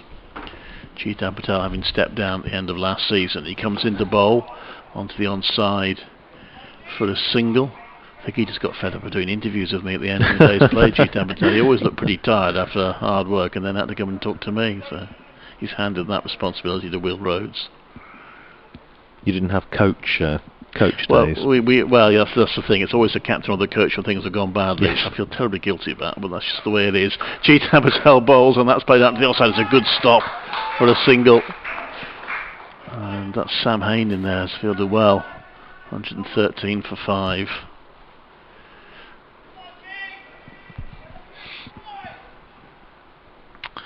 So far, Jitan Patel keeping good control this over. Comes into bowl to Berger, comes down the pitch and is going to be stumped, beaten. Right, in fact, it is a wide, so he's stumped off a wide, just beating the leg stump. Jitan Patel looks at the umpire to say, "You what?" But the wide is signalled, but the stumping is what the Bears will be pleased about. So that makes 115 for 6, and Berg goes for 1, and the second victim on debut for Kelly. Yes, the thing I think from Northampton's point of view that I suspect will be concerning the coaches a little bit is, you know, Northamptonshire obviously coming into this competition, everybody was talking about the top order. You know, Levy, Sterling, Cobb, Rossington. Right, we haven't got Rossington in this particular game. Now, there's a danger, I think, in those circumstances of becoming a little bit of a sort of one-trick pony, as it were, in terms of T20, and you've got to have a plan B. and if the top order don't fire, and they're not going to fire every time, and it's the law of averages, then you need to have a full-back position. And just what concerned, I'm sure that the Northamptonshire coaching staff and Josh Cobb this evening, is the fact that, you know, with the top order not firing on Sunday, they just about got through. Safe Zabe played a little cameo. He's still there, of course. He might still do the same again, but they've got to have a plan B. Patel in to the new man, who is White, who plays that into the offside for a single. 116 for 6. That is the end of the over. 5 off it. Oh, it's not the end of the over, I beg your pardon. Everyone's just moving in lots of different directions because it's right arm, left arm batters. Do beg your pardon. Of course, I just forgot. The score is 0.6, but it hasn't taken into account the wide. In fact, I don't think it's put the wide on the scoreboard. No, I don't think it has. So it's 100. Now it's going backwards to try and correct it. So this will be fun. Always fun with these electronic scoreboards. Having to. It's because you can't unplug it and plug it back in again. Can you? You lose the whole thing. Well, you could try, but that's always my preferred option. But Patel into Zabe. Oh my goodness me! That bounced Zabe did well to keep that down in the end. And that is the end of the over. 116 for 6, so 5 off it, plus a wicket. And that's Jitan Patel. I make him 2 for 27 in his 4 overs. Yeah, I'll buy that. And you just wonder, Trish, I mean, having seen a couple of balls just misbehave a little bit, the one that to Alex Wakefield that kept it a little bit low, that bouncing from nowhere. Having said about plan B, maybe the fact that they've got 4 spinners in the side. Yeah, obviously we're not going to take it away from the bowlers. The bowlers have brought it back for the Bears and bowled in some really good areas, but it doesn't look easy out there. I think, you know, Levy and Sterling can always make things look easy, can't they? But at the minute, it's looking like hard work. Yeah, the Bears will be hoping that Ed Pollock comes off early on. Yes, he would win you the game in sort of 8 overs, can't he? Really? So if not, they might find even a modest target quite difficult to chase. That's a good delivery from Ollie Stone, goodness me. Oh, a real vicious bouncer. The batter, all he could do was get out of the way of. Ollie Stone, which is a former club, of course. His only game, well, he's played, this is his 3rd game of the season. 2 of them have been against Northampton. Yes, that's right. Yeah. Comes in now to bowl the grey and white. Beginning to think it's personal. And it's a Yorker length delivery, which White does well to dig out. He wants a quick single, it isn't there. Good start to the over from Ollie Stone. I have to say that the player I'm slightly surprised that didn't feature on Sunday and hasn't featured again today is Tom Sole. For Northamptonshire, played well, fielded brilliantly at Worcester. Does give you something down the order. Stone to White, and White plays that off his pads neatly, but it'll just be a single. I know they might say, well, okay, it would mean losing a bowling option, but if you've got 7, is 8 really going to make a lot of difference?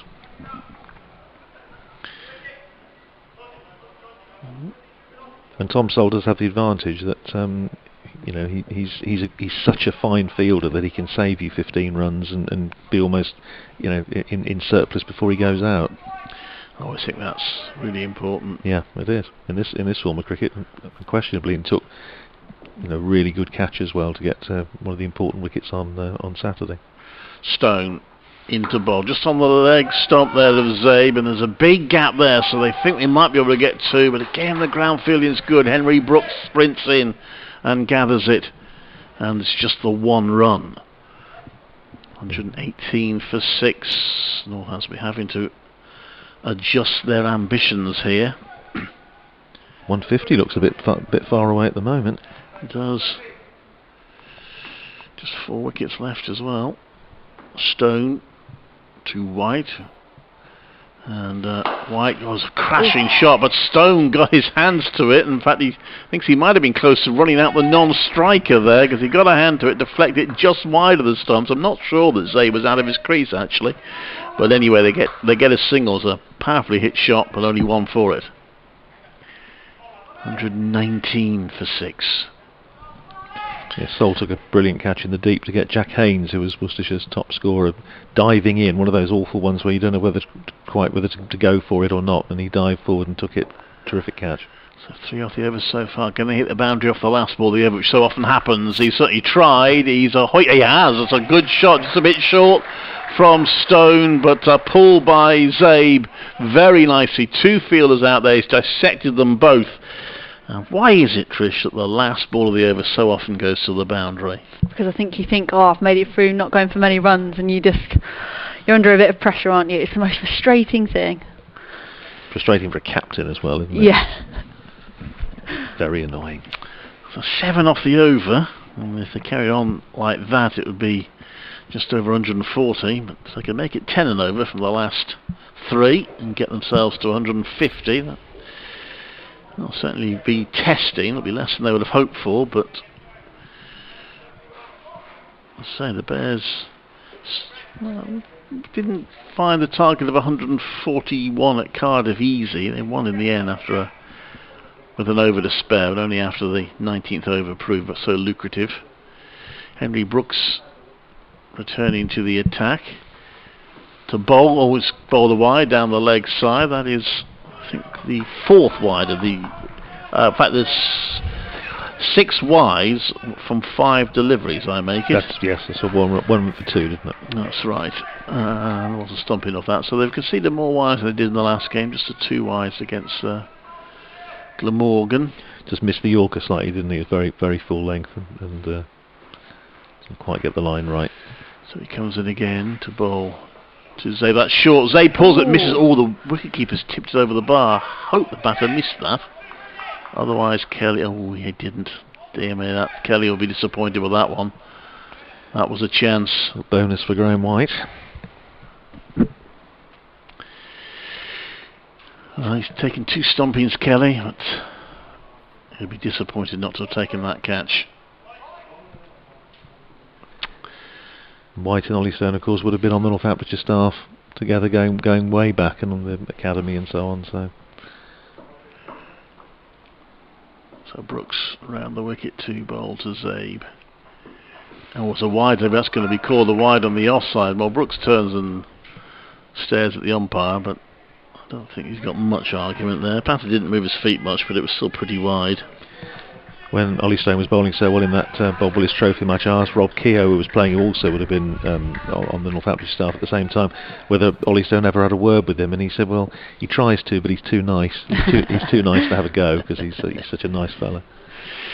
So Brooks, again, round the wicket, comes to bowl, and that's a lowish full toss in the end. It's not been picked up by the batter. He doesn't get a run for it. I thought there would have been one there, but he wasn't prepared to risk it. Zabe, it's fielded at mid-on by Adam Hose. That's a dot ball, 126 for 6. Third man comes into the circle, and long on drops, or mid on drops back to long on. And Zay moving all over his crease there, has got a streaky 4. He moved across the stumps, then back again, takes a swing, gets an edge, down to third man for 4. That's probably more annoying than being hit off for 4 off the last ball of the over. I'll take Zabe on to a useful 26. 130 for 6.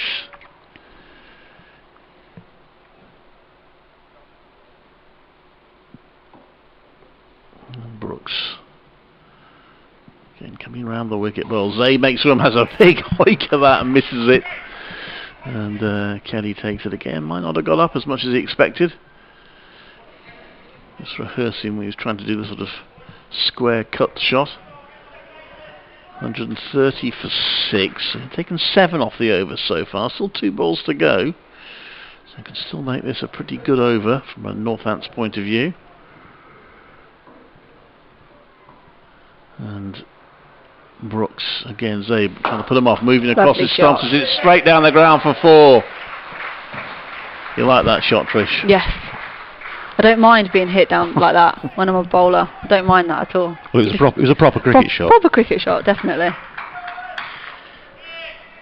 Well, this is a good over for Northants now. It's the first double-figure over since the 4th over of the innings.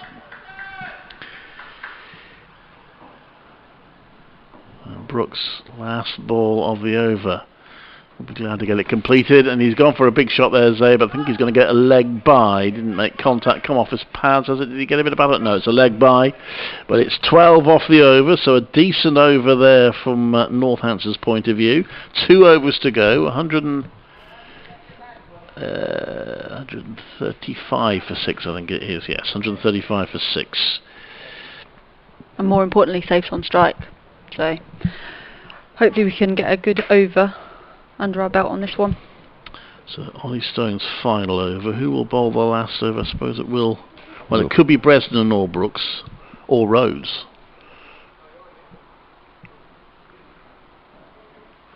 Brooks went for a few that over. So it'll be an interesting decision for Will Rhodes as to who will bowl the last over. But in the meantime, Rhodes has bowled two good overs himself. Yeah, 2 tidy ones, 4 and 8. Stone to Zabe. Field is spread out as it's allowed to be at this stage, and he's down on one knee. It's appeal for LBW by Stone. He's given eventually. Umpire took a long time to think about it, and I think Stone was becoming increasingly concerned he wasn't going to get the verdict, but the finger has gone up, and Zabe has gone for 30 off 28 balls, 135 for 7. Not what we wanted at this stage. No, the Bears won't be too upset though. And Stone has to get at least 1 wicket against Northants. He didn't have to though, did he? Well, now we've got Nathan Buck coming in, who scored some runs in the championship match against Worcestershire. And I had a chat with him afterwards. He said, "Yes, I went in and had a happy hack," and that sort of became the catchphrase of the day. That I was trying to see what he got. He got 32 off 41 balls to sort of lead a little bit of a counter attack down the order. So, from Northampton's point of view, I'm sure they'll be hoping for something similar. Well, there's 11 balls left in the innings, 135 for 7. Handy little innings from Safe Zabe again. Yeah. He's turning out to be a really useful member of this Northamptonshire side. 28 off 13 on Sunday, 30 off 28 today, but he just needed to rebuild a bit. But Ollie Stone is not the easiest man to cart, is he really? When he bowls full and straight and fast. Indeed. 3 men inside the circle on the offside, 1 behind the bat at fine leg on the onside. As Stone comes in to bowl, and bowls with a bit of width. Buck does well, stretches his bat out for it, and has third man racing across, and they're going to sprint to get 2, and they get them. Good work from Buck. 137 for 7.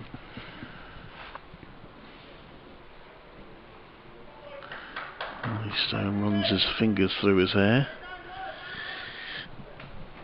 I think the Bears are too much trouble for time. 7:50 have to start their final overs. They've got a few minutes to do that. That's a lowish full toss, and this time he's got the angle perfectly right, Buck, and got it for 4. Stone just giving a bit of room outside off stump, and Buck has gone 2 and 4 in his first 2 balls. 141 for 7. Very useful runs at this stage. Clever shot as well, because it's the sort of the shortest corner of the ground, the way it's laid out, where the boundaries are. So it was just thinking about it. It was a good bit of batting.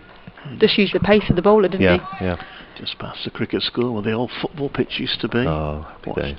Watched a game there once as a fan. It was surreal. Stone comes into the ball. Is he going to get away with that? Yes, he is. He bowled it wider off stump. Batter had moved to his leg side. It was a slower ball, and Buck didn't time that. Umpire, have a little word with him. He might be saying, "Don't push your luck," but I'll give you that one. That's 141 for 7. So we've got, I think, 8 balls of the innings to go. Stone in to bowl to Buck again. It's a low full toss, which Buck plays to long on for a single. Adam Hose comes in. It's 142 for 7. Buck getting 7 runs off his first 4 balls.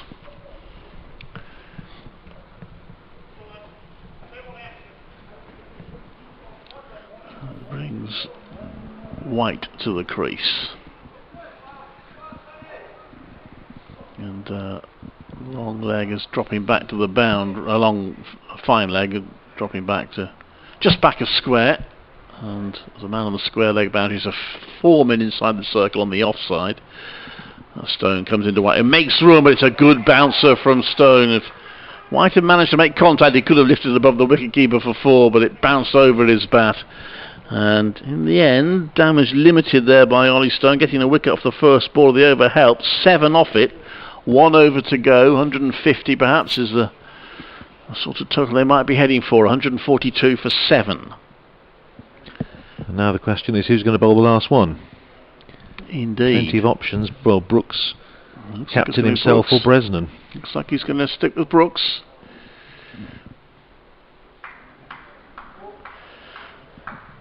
Even though he went for a few in his last over.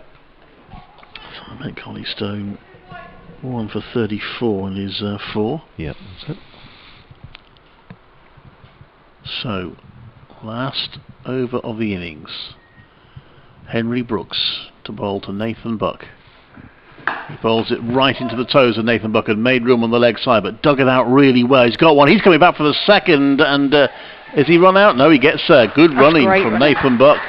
I don't think White really believed it. He wasn't going, but Buck was going to the danger end. Did brilliantly. Or rather, White was going to the danger end, I should say. And it was Buck who was reluctant to go for the second, but anyway, he gets the 2 runs. He's on to 9. And Brooks over the wicket, comes in the ball. That's hammered away for 6. That's a really good shot over mid-wicket. And we saw a whole flurry of 6s early in the innings. But, there's one late in the innings from Buck, who's played a really good cameo here. The happy hacker strikes again. Yeah. 150 up. I think anything is a bit of a bonus now. Definitely changed from my 180, 190 that I said after the power play. So 150 coming in, I think 116 balls. As Brooks comes into bowl, there's a swing and a miss.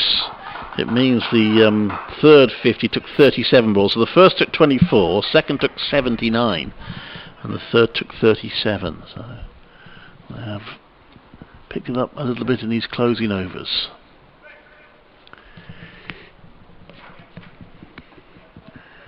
Tim Bresnan coming in off the fine leg boundary, so man's going back onto the long off boundary. Brooks in. Of course, the whole ground's quiet. It feels really strange, doesn't it? Normally at this stage you're getting quite a lot of noise. That's played to long off for a single. The crowd will be all a buzz and cheering every 4, or the Bears supporters will be cheering every wicket. And once the bar been going for a little while, there'll be a few "come on you Bears" chants, and none of that today, sadly. I'd rather be a bear than a pair.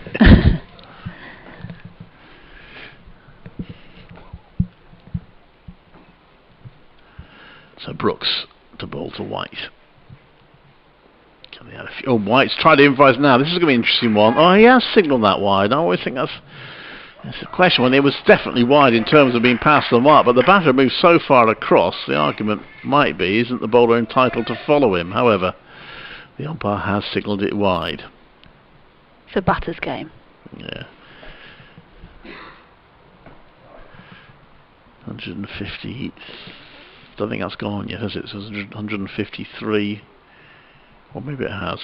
Brooks comes into ball, and that's hoiked away. That's going to be 6. Square by White.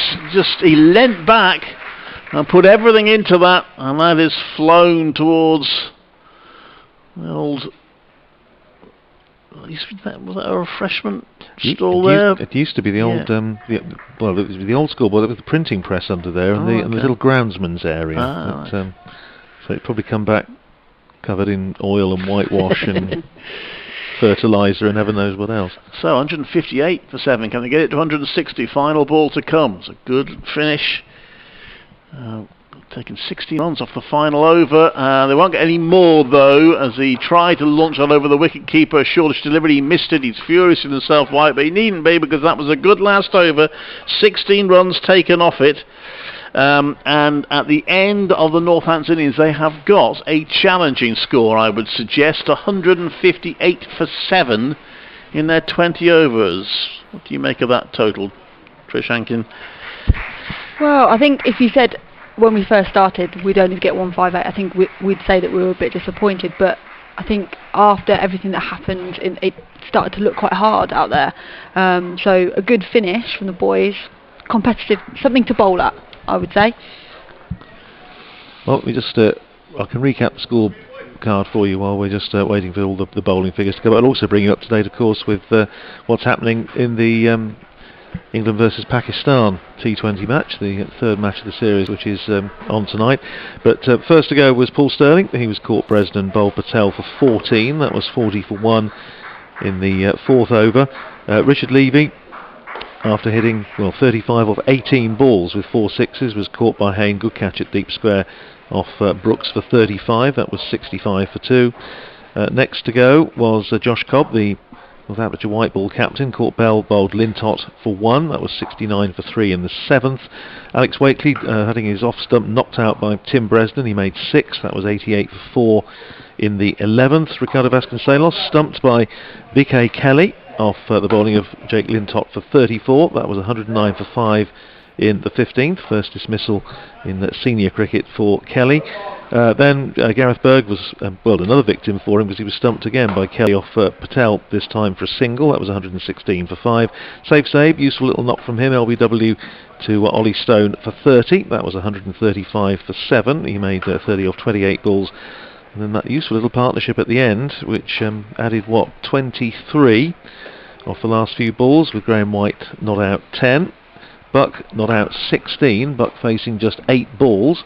There were 11 extras, 8 wides, 1 bye and 2 leg byes, and I'll run you through the bowling, because I know there's a lot of people that like to keep count at home. Tim Bresnan, 3 overs, no maidens, 1 for 30. Ollie Stone, 4 overs, no maidens, 1 for 34. Jeetan Patel, 4 overs, no maidens, 2 for 27. Jake Lintott, 4 overs, 2 for 18, the pick for my money. Henry Brooks, 3 overs, 1 for 34. And Will Rhodes, 2 overs, no wicket for 12. I think Jake Lintott, he's an absolute revelation, isn't he? He's such a find. Yeah, absolutely. Two really good matches from him now. No doubt teams will be studying them, they'll all be getting the videos, and that's when it can get harder, but right now he's proving a bit of a mystery, I think, to batters. It's interesting the way the innings went, there wasn't a dip. They did get a bit bogged down in the middle. I mean, the 10 overs between 6 and 15 yielded 52 for 4, and the first 5 overs 59 for 1, and the last 5 47 for 2. So it was actually not dissimilar in shape, if you like, to Northampton's innings batting first against Somerset on Sunday, where again it was a decent start, got a little bit lost in the middle. And then a little flurry at the end on that occasion. It was Save Zabe who basically pushed them up to a defendable total. So again, it's going to be another good game. I wouldn't like to call it, really. No, I mean you got Ed Pollock at the start of the innings, and if he doesn't come off, Adam Hose is the other potential sort of big 6 hitter early on. Sam Hayne, a very, very good white ball player, who scores at a good rate without actually looking spectacular. So it'll be interesting. I think it'll be a challenge for the Bears. I think they'll feel that I have mixed feelings. I would expect, Trish. The Bears will feel, on the one hand, they did pull it back a little bit after that whirlwind start, but perhaps they'll feel they could have kept it down a bit more. Yeah, I would think so. I think with how it went back and forth between the two teams, I think Northampton will still probably be the happier of the two camps, especially with that little partnership at the end.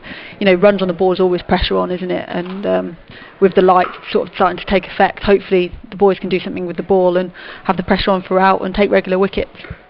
Just to remind you, you're listening to live Vitality Blast cricket from Wantage Road in Northampton. I'm Andrew Rad, with me Clive Eakin and Trish Hankins, and we're live on BBC Radio Northampton, also on BBC 3 CWR, and also of course online, and on the live stream on the Northamptonshire County Cricket Club website. Just to bring you up to date with what's happening in the third T20 International up at Old Trafford. England against Pakistan, third match of the series. Pakistan made 190 for 4 in their 20 overs, so decent total posted, and England have just started their reply with Johnny Bairstow and Tom Banton, just one more on the board, still in the first over. Other matches going on tonight at Lords, Middlesex against Sussex. Middlesex posted 165 for 5 in their 20 overs, and Sussex in reply 20 for 2 in the third over. Down at Taunton, Glamorgan against Somerset. Glamorgan 133 for 8 in their 20 overs. Somerset yet to start their reply. Of course, the match here we know all about. And of those that played earlier in the day, Surrey against Kent. Surrey made 161 for 4. Kent knocked those off at 162 for 5 to win by 5 wickets with 9 balls to spare. At Chelmsford, Essex 139 for 6. And Hampshire, tight game that was. They knocked them off for 5 wickets, but with just 1 ball to spare. So it's been a pretty good day, really, for the chasing teams, which will be something for the Bears to think about. Indeed. Can I just say at this point, just express my sadness at the news of the passing of Steve Lee, who I'm sure most of the listeners will know. TV broadcaster, worked for Midlands Today for years, also for Sky, very well known around these parts. Often seen at Warwickshire, and he's died suddenly at the age of 68. So condolences to his family, and lots of tributes on social media been coming in for him. Dion Dublin and Ashley Giles among those who've paid tribute to Steve Lee. That was sad, shocking news when I heard that after I got back from yesterday's game at Cardiff. Yeah, very, very sad loss. Well, we're just about to start the second innings in this match. So just have the very lightest roller on, the sort of garden one that you might push up and down to level out the garden, the lawn. So what is interesting also... Do you have one then? A lawn. Well, it makes it sound rather grand. It's not palatial, and there's just about enough room to sort of, I don't know. But do you have one of those rollers? Oh, not one of those rollers. No. Oh no, I thought you were referring to the size of my lawn. No, it was absolutely fine when my son was 3 or 4 and we were batting in the garden. Not quite so good now. Trish, why have we got you here? Because apart from obviously being Northamptonshires long-serving women's captain, also the day job, if you like, is cricket development. Be interested to get your take. It's been an extraordinary summer, bizarre in many ways, and we're lucky to have some cricket. What's your take on the sort of the grassroots scene? Because it's been tough for counties, it's also been tough for local clubs. Yeah, it's definitely been really tough. So obviously when we went into lockdown, we didn't think there was going to be any cricket at all. So the fact that we've actually got someone is brilliant. But you know, every club is so... They need their volunteers to keep grassroots cricket going, and sometimes those volunteers are that little bit older, and they're being shielding. So definitely some clubs have struggled getting their training on. So I think it's going to be a real job for us. You know, as soon as we get the green light to be able to do some indoor stuff and get some stuff on in the winter, I think we'll be working really hard to try and really engage with children again and make sure that we haven't lost them completely to the game.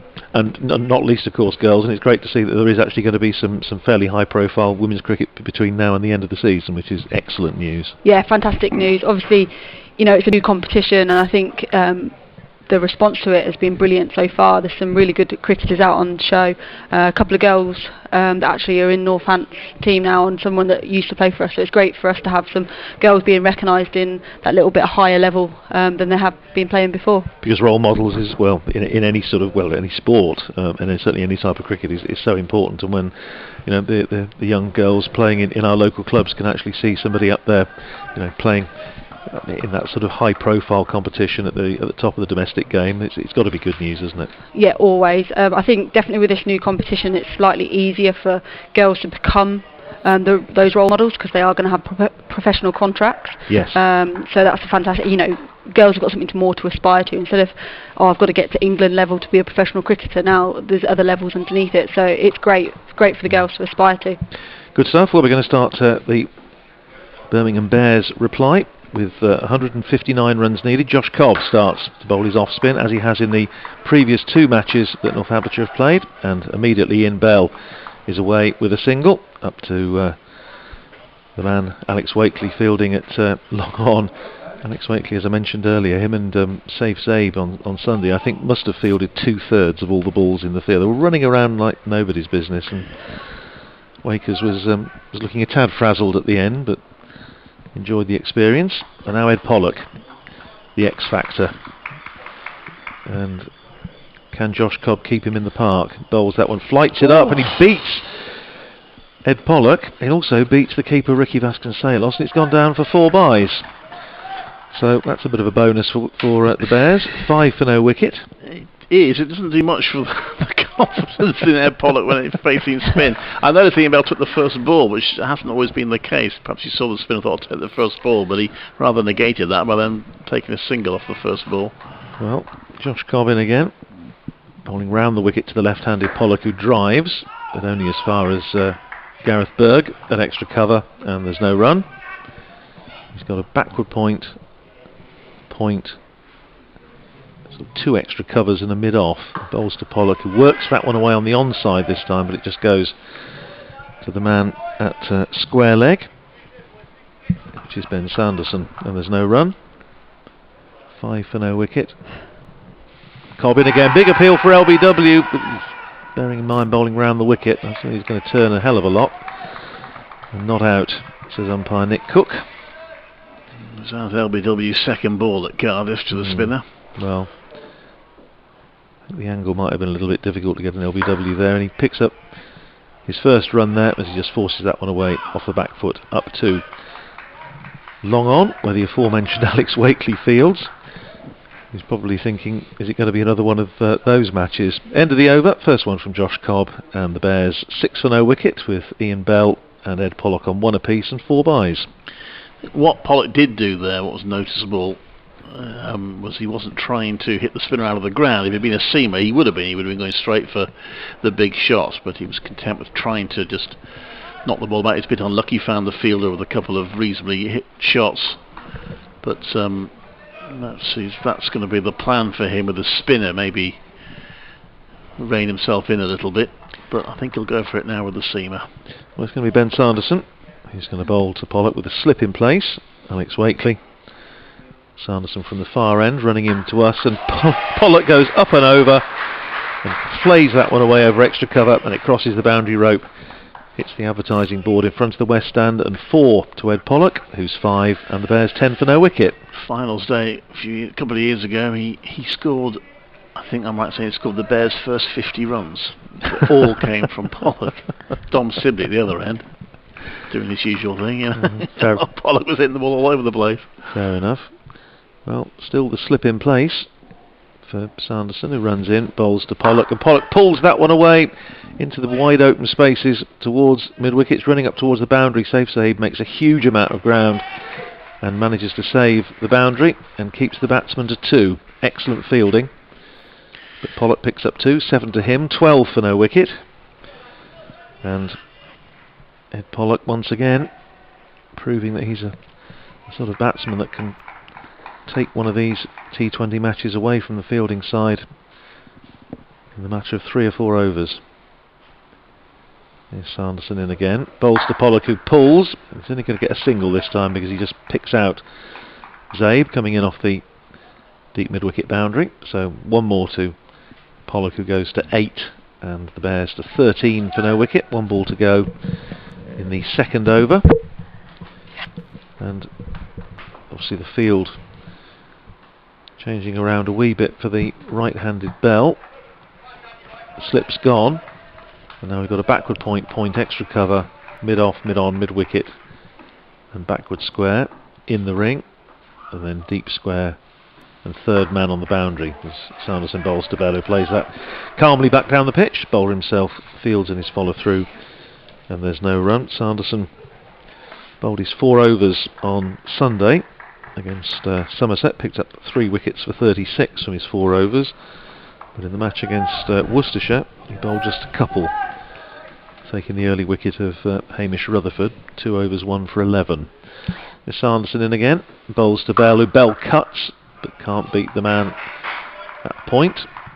And there's no run. Yeah, frustrating for Bell. That hits that well, but straight to either side of the fielder. That's 4. No, he hit that beautifully, didn't he? But Alex Wakely, inevitably, was there to field, and now just tweaked the field a little bit, and he's now got a backward point just behind and a cover just in front, and now they're bringing up third man into the ring, and they're pushing back deep mid wicket. So I wonder, they're thinking about going short.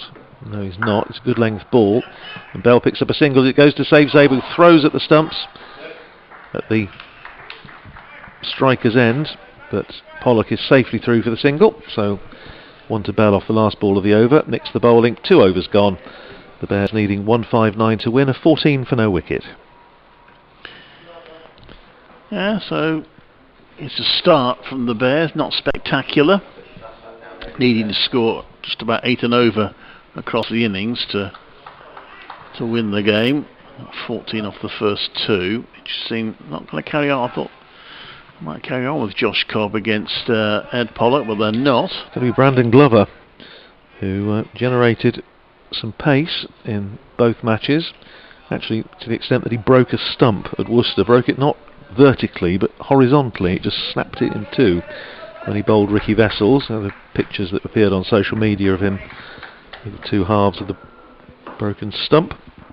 And here's Glover, South African born Dutch international, running away from us. Bowls to Ian Bell, who plays that crisply to backward point, where it's fielded by Graham White, and there's no run.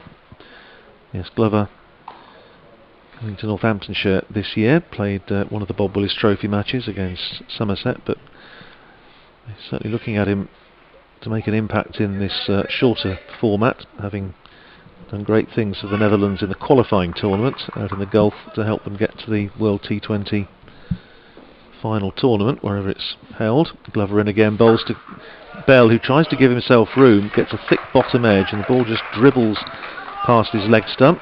Baston Salos comes up from behind the stumps. Standing back, of course, to Glover, and there's no run. Start of the over puts a bit of pressure on Ian Bell, who actually lost his place in the T20 side while he was captain. He's massed loads of runs, but it's just a feeling that perhaps he wasn't getting them quite quickly enough. Beautiful sunset over to the west as Glover comes in and bowls once again to Bell, very, very wide, and signalled wide by the umpire. He's lost that one a bit. 1 more on the total, 15 for the Bears for no wicket. We're in the 3rd over. Yes, he was probably slightly less impressive, to be honest, on Sunday against Somerset when he bowled 4 overs, 1 for 37. I just didn't quite get it right. Let's see what he does this time. Running away from us, bowls to Ian Bell, and Bell again gives himself a little bit of room, forces into the offside, but can't get through the field. It's Paul Sterling there. That cover, and there's no run. It's beautiful oranges and greys in the sky over to our left. We just lose the last of the daylight. It's been a lovely day in Northampton. I think we were due one. And here's Glover.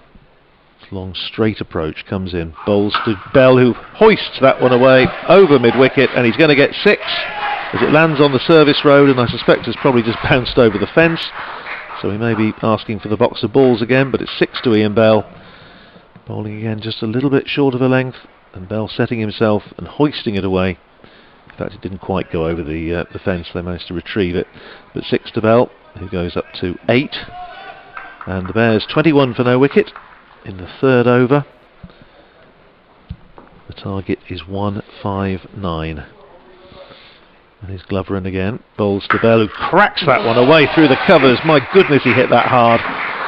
And it gave the man at cover, Paul Sterling, absolutely no chance.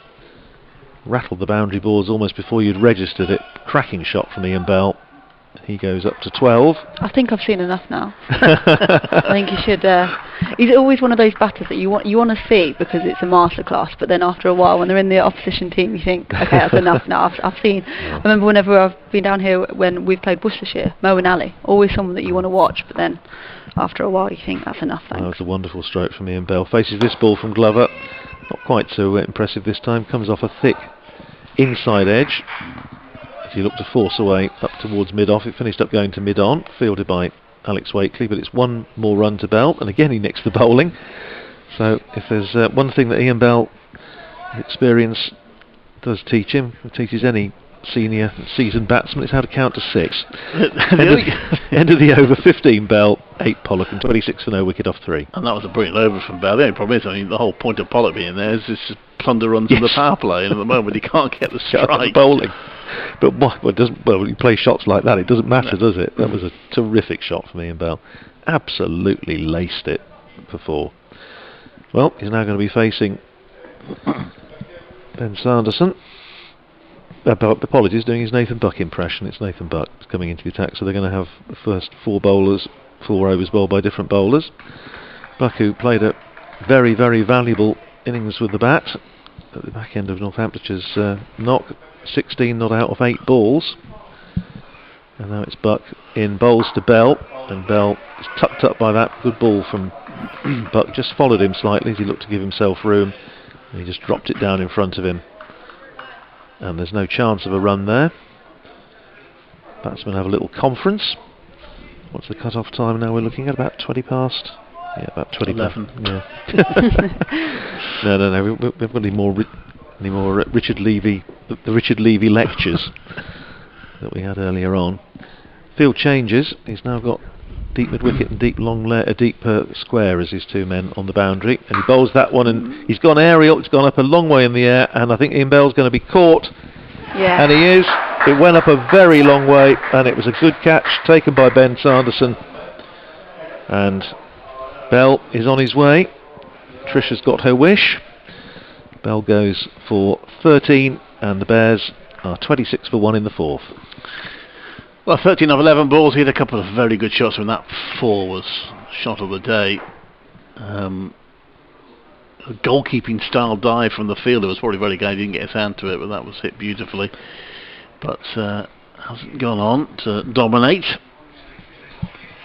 That's a shame, isn't it? Yeah, it is. Very shame. It's a good catch. It was a good catch by Ben Sanders. It went up a very long way. I thought the lights were in his eyes at one point. I think they were, Clive, and it's interesting. I think you noticed between innings when we were chatting away that one of the things that the Northampton coaching staff were doing was actually knocking the ball up into the lights for the fielders, just to get their eyes used to it. So that obviously paid dividends. Well, Adam Hose, who's coming in at number 3. But he's not going to be on strike because batsman almost crossed for 2, I should think. So it's Ed Pollock facing Buck. That's a good ball. Bounced a little bit from not really short of a length. And Pollock just having to play that defensively out in the offside, no run. There have been 1 or 2 strange bounces in this match, haven't there? Yes. It has misbehaved a little bit. Yeah, that just came up. It wasn't a short ball by any stretch of the imagination. It just hit the splice, didn't it? It was just a serious effort ball, but yeah, there's 1 or 2 that just bounced a little bit, and certainly Alex Wakely's case, one that kept a bit low. Here's Buck again, bowls to Pollock, and Pollock flashes outside the off stump. Goes past the outside edge, taken by Ricardo Vasconcelos. He's 8 off 10 balls, Pollock. That's possibly boycott-esque by his usual standards. He's blocking, isn't he? So I think the old bar up on the balcony at Edgbaston of happy memory, they'd have had something to say about that, wouldn't they? The drinkers there.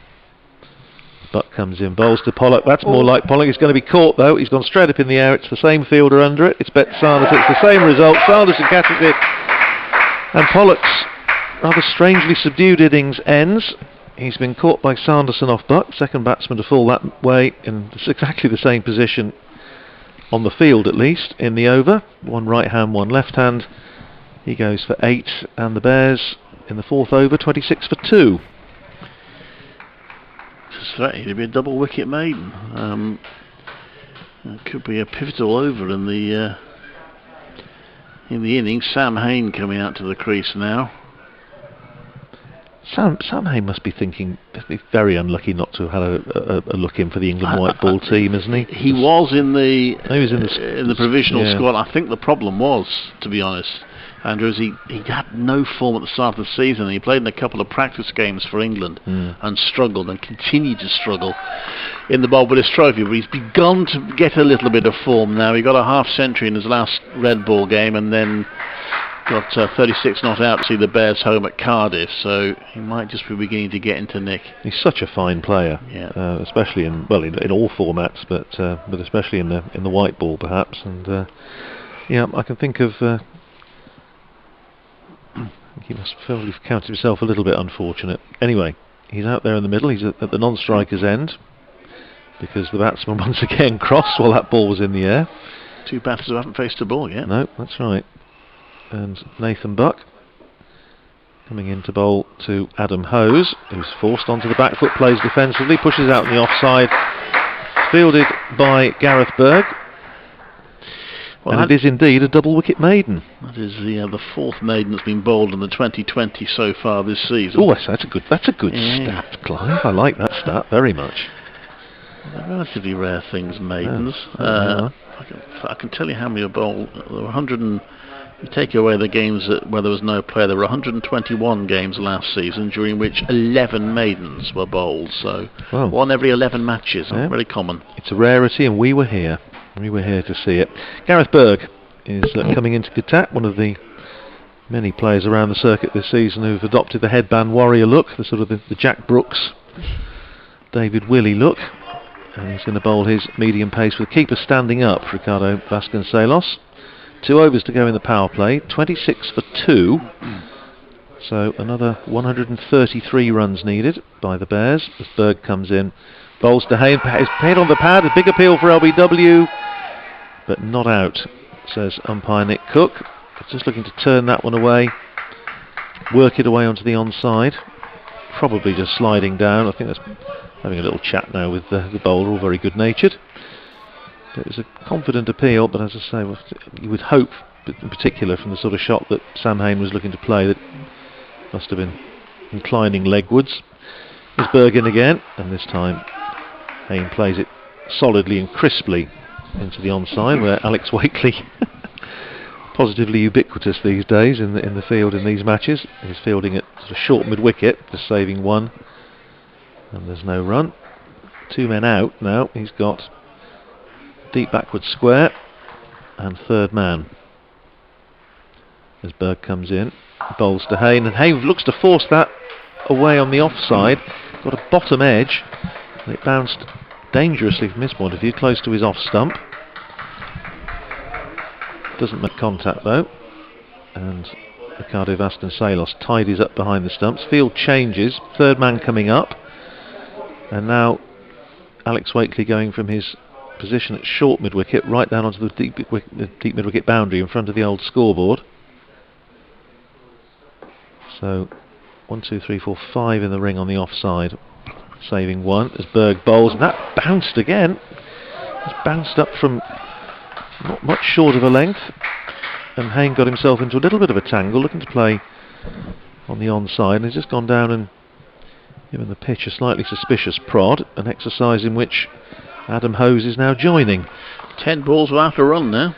Just trusting the surface a little bit now, isn't it? And I'm not sure that they do, and that can be a problem, but nothing that a boundary or two wouldn't put right. As Berg comes in, bowls, and that's a good ball again, right on the mark to Sam Hain, who just plays it out into the covers. But a good bit of fielding by Josh Cobb. You know, I said maidens were rare. Like London buses. It's a really, really good start from the boys, putting the pressure right back on them. Like you said, with a little bit of uncertainty in the pitch, it's only going to play on their minds, isn't it, that the rate required is going up. Well, here's Berg in again, bowls to Sam Hain, and Sam Hain breaks the chance of a maiden there, kills it off as he plays that one down to Richard Levy for a single. Just down behind square on the onside, so Sam Hain's away with a single. Just one off the over though, 5 gone, and the Bears are 27 for 2. Adam Hose yet to get off the mark. Sam Hain on 1, batsman out. Ian Bell for 13, Ed Pollock for 8. Both of them caught by Ben Sanderson off Skyers, off the bowling of Nathan Buck. The wickets falling at 26 and 26. And after a word from Trish, it'll be Clive to continue commentary. Looks like, is that Sanderson coming back onto bowl? Yes. So I'd be gutted if you got a double wicket made and then you get taken off, eh? What more could they want?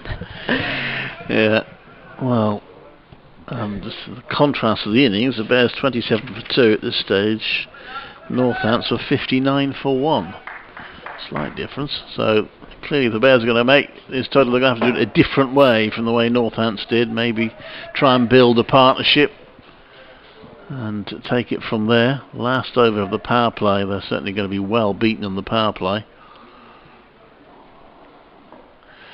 Sanderson comes in to bowl to Hain, who's, oh my goodness me, tried to play a sort of ramp shot, ended up falling on his backside and possibly not, well he has, he's knocked the ball onto his helmet, and the umpires are insisting that the protocols are adhered to here. That looks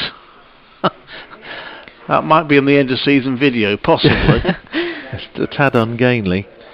This was the tradition of one of the illustrious players for Warwickshire, of course, Rowan Canhigh, who often finished up attempting that sort of, well, not quite that sort of shot, but playing a hook shot and then finishing up on his backside. I've sort of playing one or two of those sort of shots here in the 1970s when I was first started watching county cricket. It shows perhaps the mentality where the Bears are at the moment, because Hain's great strength normally in this format is he scores loads of runs at a quick pace playing, quotes, proper cricket. He doesn't normally have to resort to shots like that.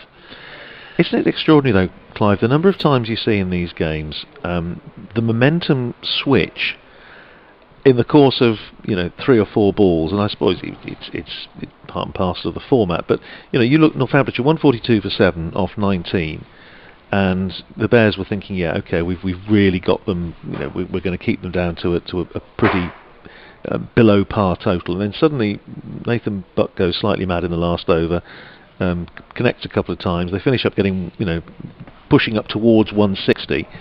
Suddenly there's that little change of momentum, and it just seems as though the Bears haven't quite worked out how to play this.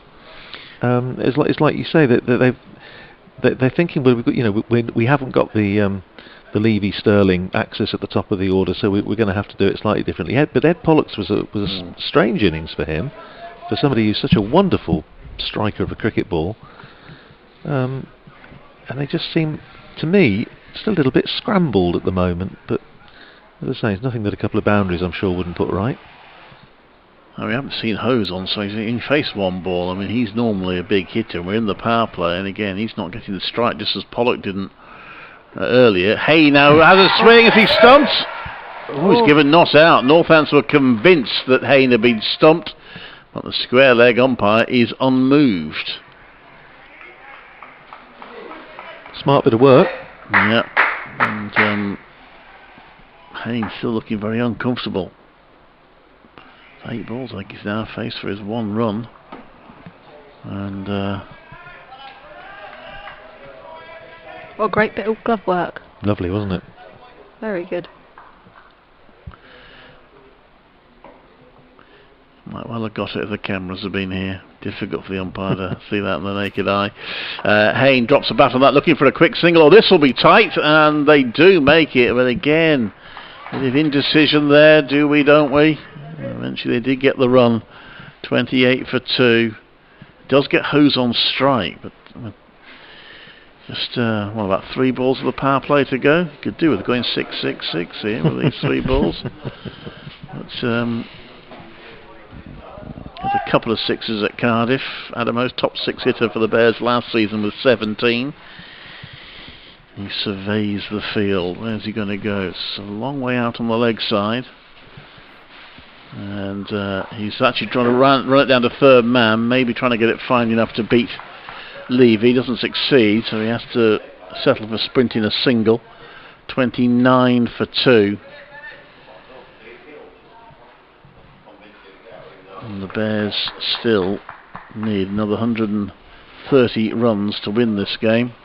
with 14 overs to go after this one. Not impossible, but it'll take some doing. Sanderson in to Haynes, hit straight, severely hit that one well. It's well caught. That's sort of wide of cover. Gareth Berg taking the catch, and Haynes goes for 2. A rather unhappy innings for him, and the Bears in big trouble here at 29 for 3. Just succumbing to pressure, really, aren't they? Not managing to rotate the strike, not really getting the balls to hit to the boundary. So it's just pressure and maybe not a lot of confidence in what they're doing out there. And it'll be a shame for Haynes, as he was beginning to show signs of finding form, but hasn't happened for him there. Will Rhodes, the captain, who has been about, has been in decent form, particularly with the red ball so far this season. He comes out now with the Bears in deep trouble. There's a chat with Adam Hose. He remains sort of stranded on 1 not out off 2 balls, and we've seen a couple of partners come and go. Just update the score from Old Trafford in the International, chasing 191 to win. England are 65 for 2 in the 7th over. Chase 191 to win. Are you sure there's no repeat? Wasn't that what they were chasing last time? Very similar, wasn't it? In comes Sanderson to bowl to Rhodes. There is a slip in place. Northants on top at the moment. Rhodes works it out to the offside. There's no run. It is the end of a power play which Northants have, to say the least, won. 29 for 3 compared to 66 for 2. And the last 3 overs have yielded 3 runs for 3 wickets, leaving the Bears 29 for 3 from 6. And now Graham White coming into the attack, so we've already had a couple of the spinners. I just wonder how many more might be used. He's obviously got Paul Sterling, who bowled his full 4 overs at Worcester, and Saif Saib, who got through 3 overs at Worcester. Bowls sort of fairly quick in this sort of cricket anyway, sort of quick left arm spin. Bowling first to Hose. Field, of course, spread out now. 5 men on the boundary now that we're out of power play. Well, a sort of semicircle in front of the batter. As White comes around the wicket, and Hose leans back, crashes it out to one of those boundary fielders for a single. Hose on to 2, 30 for 3. The Bears chasing 159 to win. Northants trying to make it effectively 3 wins out of 3 if you ignore the no result. And if you work on the theory that if you win more than you lose, you usually qualify. Yes. If Northants win this, they could only be a couple of wins away from potentially qualifying. Top 2 in each group, plus the 2 best third places, with the 3 groups of 6 go through to the quarter-finals. That one is worked away to long on by Rose. It's maybe what the Bears will have to do for a while, just make sure they keep getting something off every ball and try and establish some sort of partnership. They have got some big hitters still to come. You ever commentated on cricket in October, Clive? I don't think I have. No, I haven't. It's going to be a curious one, isn't it? White comes around the wicket to bowl, and he's caught behind it. Was he bowl? He's out anyway. Bowled him. Bowl knocked the bails off, and Hose goes for 2. Can't help feeling, with him gone, it's very hard to see the Bears getting back into this one now. 31 for 4. What a delivery. It's a decent ball, really didn't it? It just turned a little bit. It didn't do a lot, but it just did enough. Yeah. Hit the top of off, I would imagine. Again, we're not completely behind the line here, but it looked a decent ball. And yeah, that's a big blow. Well, Tim Bresnan, who of course likes the Northants bowling, he comes out to bat now, but yes, he has previous. Yes. Stranger things have happened, haven't they? But that run rate keeps building. Bresnan made 105 in the Bob Willis Trophy match. He might have to get something close to that now. But that was going to win this. But that was off 209 balls. Yeah, have to go a bit quicker. Well, it's his first bat for the Bears in the T20. Of course, you're right, Northants will not feel the game's won by any means, but have a real stranglehold on the Bears at the moment. Slip goes into place. To remain on top. Bresnan hits that hard. That's a good first shot. He'll probably only get one for it, but it was nicely played. Now it's into the offside. He's off the mark first ball. 32 for 4.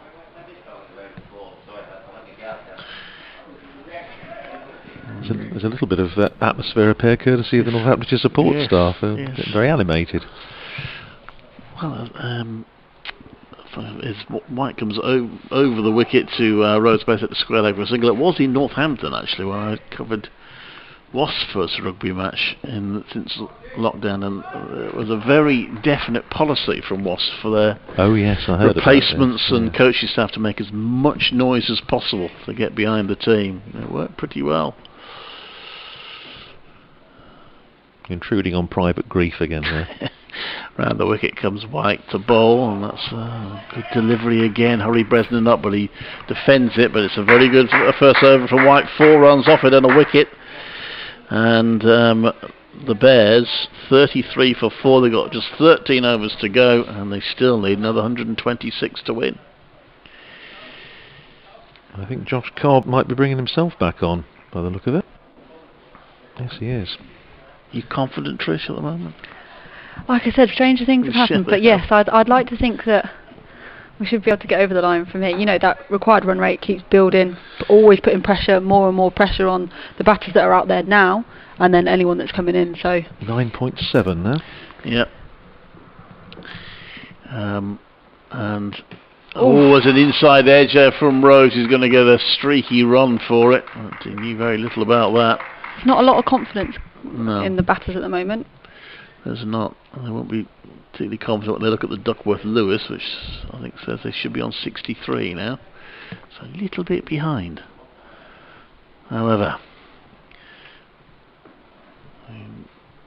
comes Cobb to bowl, and that's right in the toes of Bresnan, who does well to dig it out and plays it to long on for a single.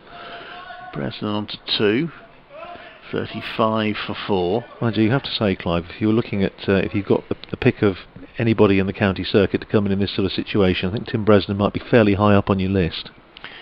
Rhodes pushes that one back to the bowler. There's no run. On the basis of been there, seen it, done it.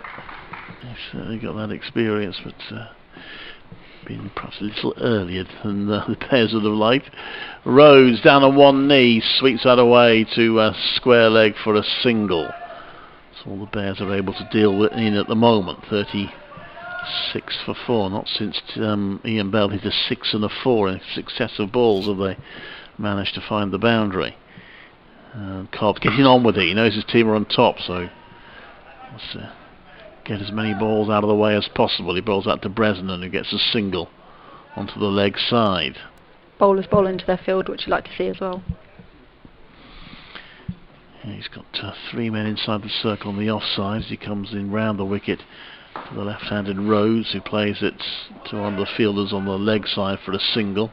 Rhodes on to 5, 38 for 4. That's a spectacular over. They managed to eke 5 runs out of it, but that's well short of what they'll need in the long run. But they're just trying to build some sort of partnership here. Rhodes on 5, Bresnan on 3. The Bears 38 for 4 in reply to Northant's total for 158 for 7 in their 20 overs. Who are we going to have now? Still Graham White. Yeah, Graham White to bowl to Will Rhodes. In he comes, left arm over. Oh, Rhodes has gone for the reverse sweep and it's bowled. Reverse sweep slog, and he misses it, and the ball hits the stumps, and the 5th wicket down. And North has a new variation on the old high fives. They're kicking each other's boots in celebration. And they must feel they're pretty close to wrapping this up. 38 for 5 now. It's a sort of cross between a slightly stilted can-can and a rather clumsy clog dance, isn't it? I don't think they're getting many 10s from Len, but...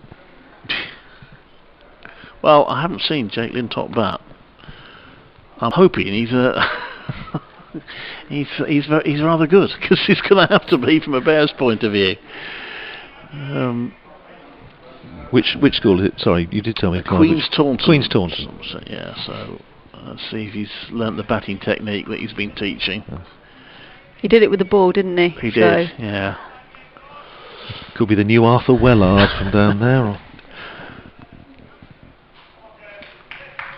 Or Northants potentially heading for a big victory here. 38 for 5. White round the wicket to Lintott. Plays it to the onside for a single. I wonder whether it's time for me to look up what the Bears' lowest score in T20 cricket is. I can remember it. I think Levy played in the game. I think it was against Somerset at Taunton. But, certainly double figures. I shall see if I can find that at some point. Because if you believe in commentators' curses, which I don't, because I'm more rational than that, if I come up with that, then maybe the Bears will... Lowest against Northamptonshire is 86. Crikey, that must have been pretty close to the lowest. I'll check in a minute. That one is hit down to long on for a single by Bresnan, who is on to 4. That was by Worcestershire. Oh, I see, not No, lowest, I beg your pardon. Right. The highest lowest in this competition. Yeah. That was at New Road in 2006.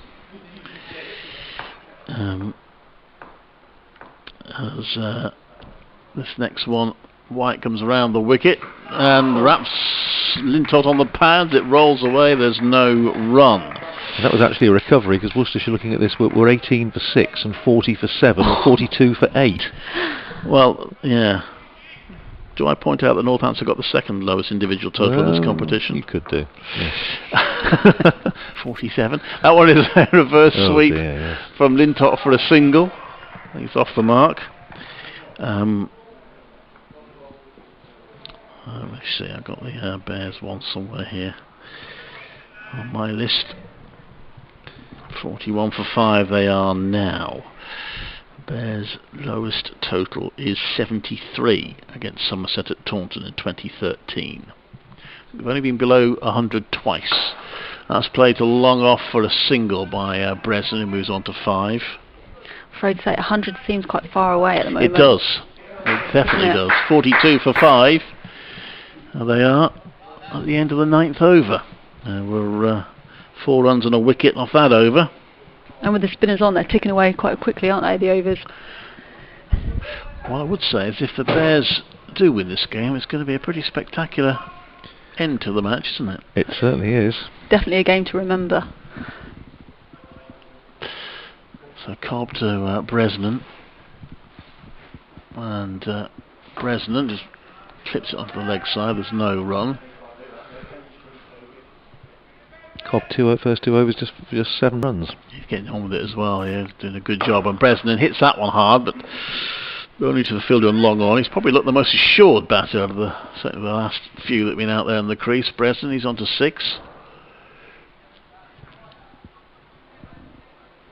Lintott. Perhaps you can see the headlines flashing before his eyes now. Him and Kelly could come in and win the game for them. That would be a story, wouldn't it? That's the tale. Pivotal all-rounder, Jake Lintott. Cobb over the wicket. Lintott comes dancing down the pitch, works it onto the leg side. He's going to get one. They might have time to... Oh, Lintott's backed himself. In the end, it was an easy 2 because the fielder slipped, but that was confident running by Lintott. He did not hesitate. He was going to run on the throw there, and he gets through for 2, 43 for 5. Ben Sanderson finished up chewing a bit of grass there, didn't he? Flat on his face. So the batter put him under pressure. I think Northampton are under a great deal of pressure at the moment, but he perhaps got him excited. There's a reverse sweep there from Lintott. I'm not sure he got anything on that. We'll soon find out. No, he didn't. It's a leg by. 46 for 5. But he's trying, Lintott. He's probably got nothing to lose now, really. The Bears lose this game, it won't be his fault. Bresnan hits that off his toes down the ground to long on for a single. Again, Lintott is looking for 2, but not there. I was going to say he's got an older man at the other end. Bresnan's perhaps not as old as you think. It makes me feel old, though, because he made his debut for Yorkshire at the age of 16. That's why he's been around for so long. But I actually commentated on that game, which makes me feel rather old.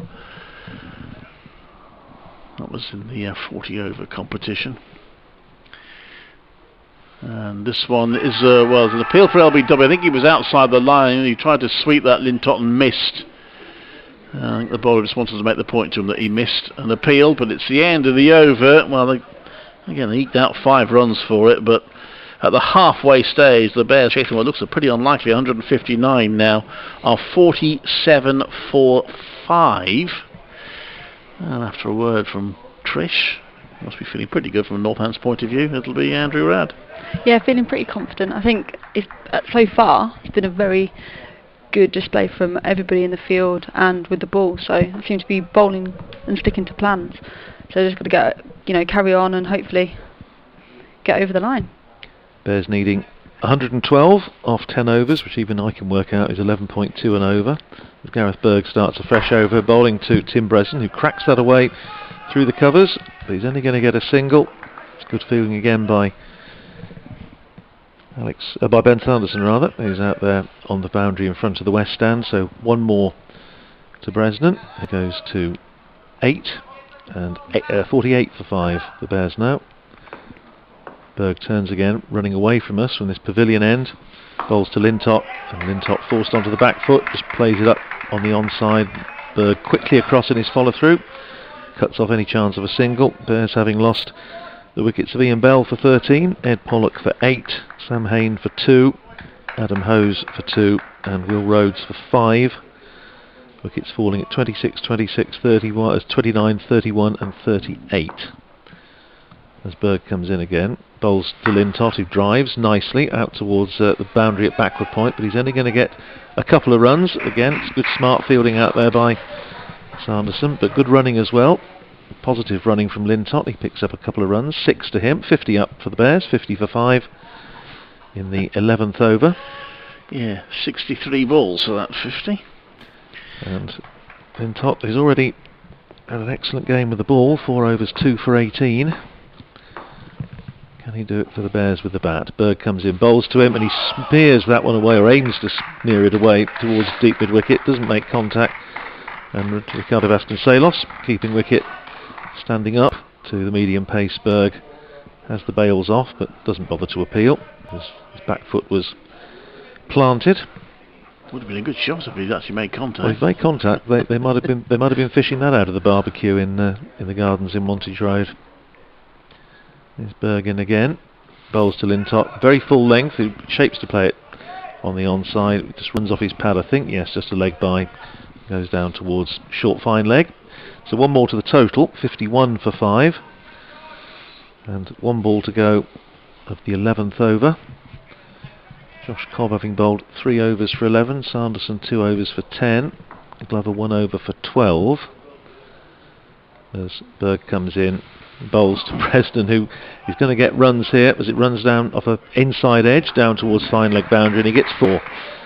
As man chasing down there to the fence, didn't have a lot of chance, runs down there, the outfield's fairly quick, and so Bresnan benefits to the tune of 4. He goes into double figures, he's 12, and at the end of the 11th over, the Bears are 55 for 5, 8 runs off that one. I'm going to say the fight back started. Absolutely. Expensive one, take him off.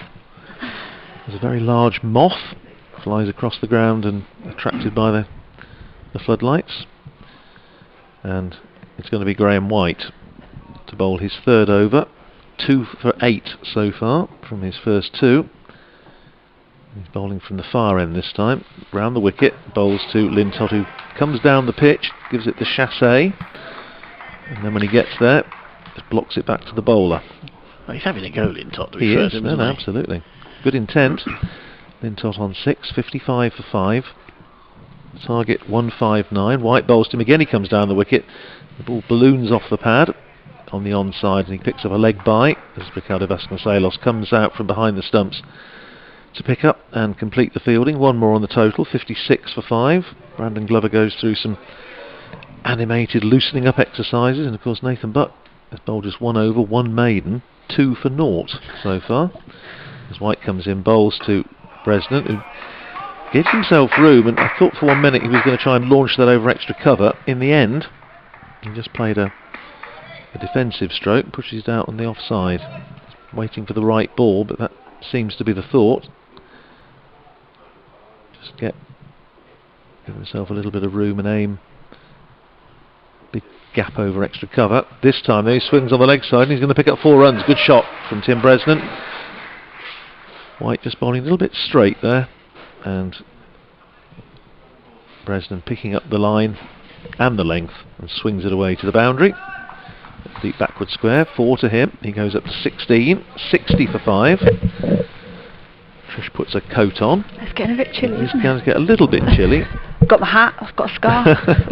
I've got my fleece, haven't needed it yet, but could be only a matter of time. 60 for 5 in the 12th.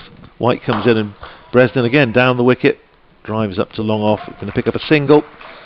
Smart fielding coming in off the boundary in front of the indoor school by Nathan Buck. 1 more to Bresnan, who's 17, 61 for 5 the Bears. 1 ball to go in the 12th. White in again, bowls this time to Lintott, who drives not quite as hard as the previous stroke from Bresnan, but the result is the same, a single to long off. Buck once again fields. Lintott goes to 7 with that single, and with 12 overs gone, 7 runs off that one, the Bears are 62 for 5, which means they need another 97 to win off 8. Bresnan's actually looking pretty good out there, and of course the Bears won't have completely given up on this game, but at the same time they'll also be mindful that things could come down to net run rate, and if they are going to lose, and try and get as many on the board as they can, and Bresnan's doing a decent job. Well, Brandon Glover is coming back into the attack. Bowled his first over, coming on his first change. He bowled the 3rd over of the innings, and that went for 12. So Glover will be looking to do a little bit better this time, as I say, having proved fairly costly during the previous match against Somerset, having impressed in the first game against Worcestershire. Glover in again. Start his 2nd over, and he bowls to Lintott, who is going to get 4. He came down the pitch and just shaped it away, steered it away down to a fairly wideish 3rd man for 4. So Lintott into double figures, 11 for him off 14 balls, 66 for 5. Bears changing them, doing their best to keep the players out there encouraged, cheering that before. Again, it was a match-winning stroke. Well, it was a clever shot because he's got 2 men. He's got a sort of short 3rd man and a backward point, and he managed to beat the 2 of them. So clever bit of batting. Glover in again, bowls to Lintott, slower ball, and Lintott pulls that one up to long on. Man there on the boundary, so only gets a single. 1 more to Lintott, 12 to him, 67 for 5. Lintott doesn't look any mug with the bat at all. He's shaped as well as anyone, better than some. It looks as though he's got good match awareness, knows where the fielders are. And his Glover into bowls to Tim Bresnan. Again, slower ball, just holds it up in the pitch, and he paddles it round the corner and picks up a single as it goes down to Alex Wakefield on the boundary at long leg. 1 more to Bresnan, 17 to him. Needs to have added 30 now, just over 4 overs. Yep, 68 for 5, 91 more needed. The scoring rate required is just over 13 and over, but say a couple of big overs and you never know. Here's Glover in again, bowls to Lintott, and he's gone, he's caught behind.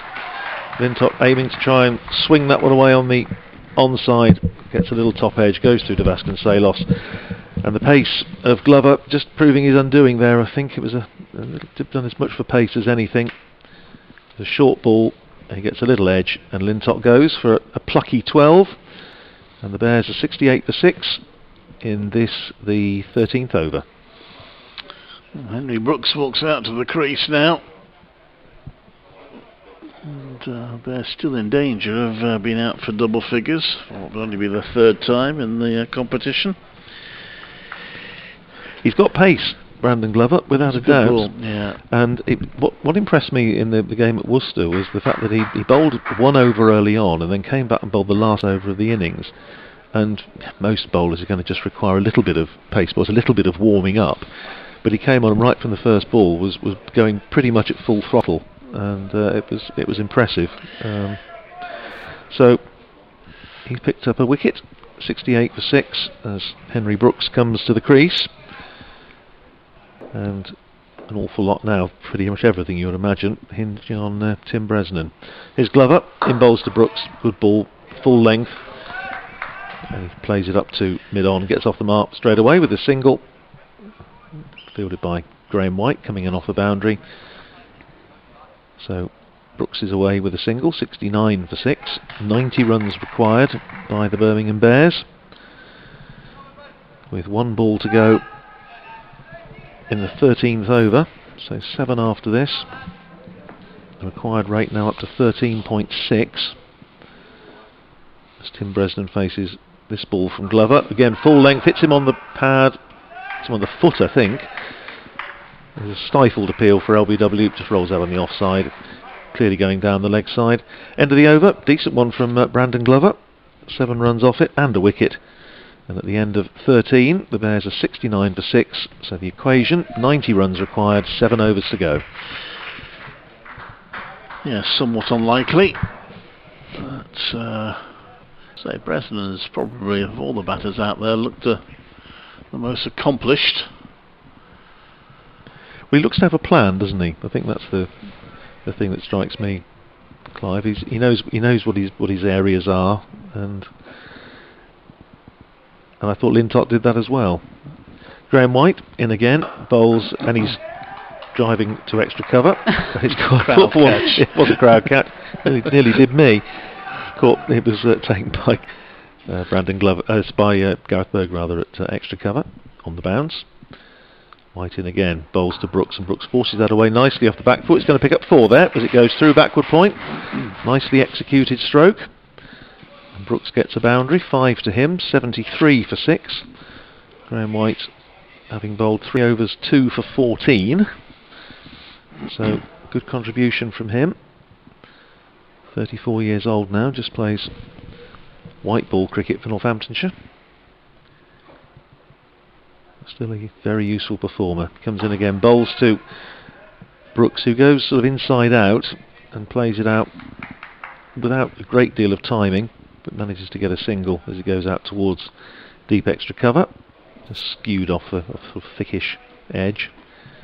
But he picks up another run, 6 to him, 74 for 6. The Bears. White in again, bowls this time to Bresnan, who goes up and over and is very, very nearly caught by that's Josh Cobb, I think. He had a huge dive at extra cover, got a hand to it, but couldn't hang on, and they pick up 2 runs as it's cleared up by Ben Sanderson running around the boundary. He tipped that over the top corner, didn't he? It was leapt like a salmon, as they say. 2 to Bresnan. He's 20, 76 for 6. It was good effort. And White in again, and that's gone a long way. That's 6. That, I think, has gone onto the roof of the indoor centre. It signals 6 by umpire Rob White, which I think we'd worked out.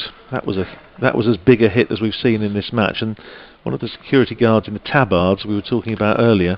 This is the one. There's one in an orange tabard down to our left. He seems to be patrolling that side of the ground. This chap's had a lot to do. This is the one in the sort of the fluorescent yellow tabard, and he's been doing most of the running around. If that ball's out of the ground, that's not the end of the game. Null and void now. I think it'd be 6 and out. It goes over the neighbour's garden. I think actually it may have cleared because I didn't hear it clatter onto the roof.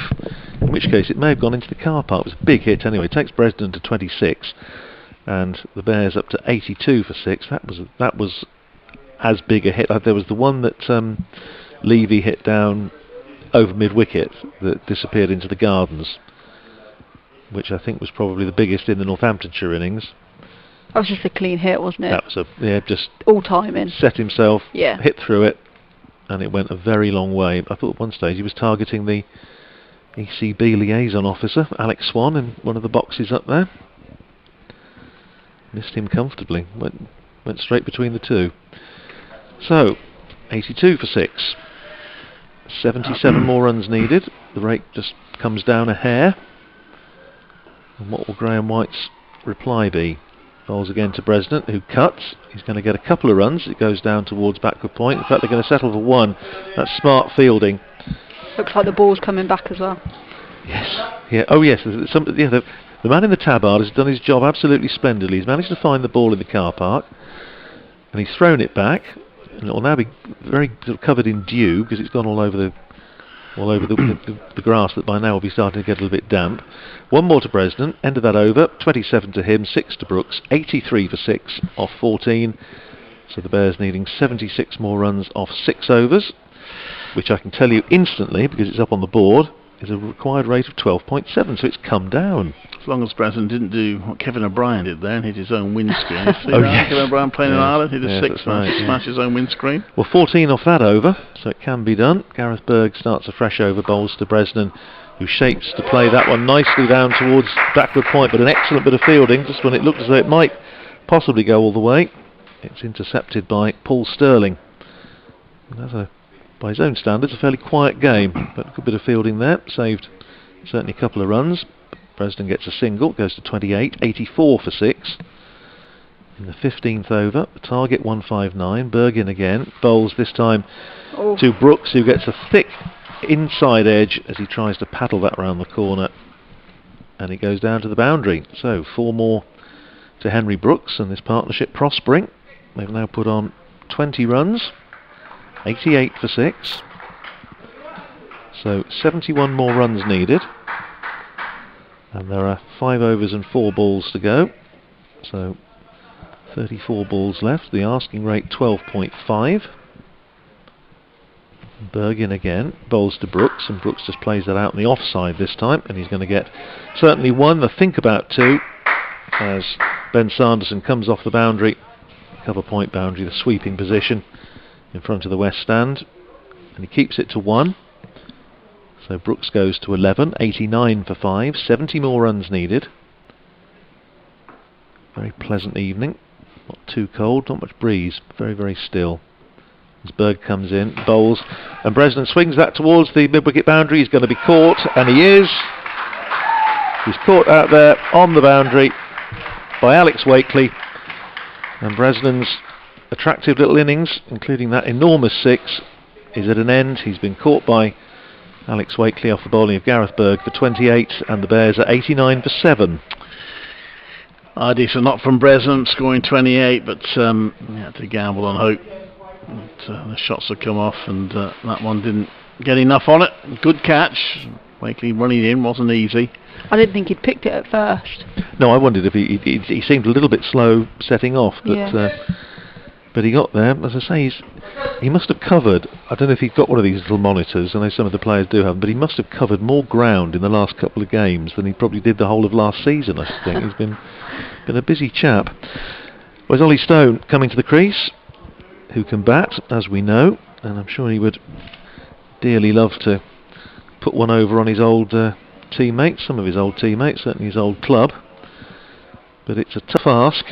The asking rate now 13.1, 89 for 7, the Bears, and Henry Brooks is facing because the batsman crossed, and Gareth Berg comes in and he picks up another single. He plays that out once again to the man out on the boundary, Alex Wakely, who took that catch the ball before. 1 more to Brooks, who goes to 12 off 7 balls, and the Bears to 90 for 7, 1 ball to go in the 15th over. 69 more runs needed, but just 3 wickets in hand. As Berg comes in, bowls to Stone, who's off the mark at once with a single up to Graham White, coming in off the boundary up long on. And that's the end of another over, so 1 to Ollie Stone, 12 to Henry Brooks, and chasing 159 to win. The Birmingham Bears are 91 for 7, 5 overs to go. After a word from Trish to take you through to the end, it'll be Clive Eakin. Another good little bit of work there from all the boys in the field. I think it's a big ask now, isn't it, for Warwickshire to chase down these runs, but can't be complacent, just got to keep executing the things that we've been doing so far, and I think fairly confident that we should get over the line with this. Yeah, the Bears actually got 44 runs from the last 5 overs, but they lost 2 wickets in the process. This after getting just 20 runs from the previous 5. You don't want at any point to sort of give up, but you just wonder whether they're at a stage now where it's just to see what we can get rather than worrying too much about the target. Stone drives that one through the offside. It's a well placed shot, but the sweeper will come round and cut it off, and you'll just get a couple of runs. I think it's so early in the competition, isn't it? I think get out in the middle. They want to spend some time out of there and see what they can do, and just use it as practice, really. First runs off Nathan Buck. His figures have been ruined.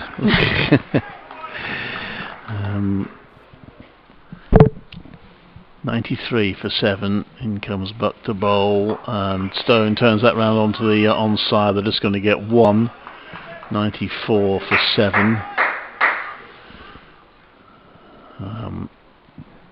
Stone onto 4. Brooks has made 12 off 7 balls. It include a fortuitous 4, but he can bat. Henry Brooks. In fact, there was a championship match here, I seem to remember, where he batted particularly well in a big partnership with Tim Ambrose.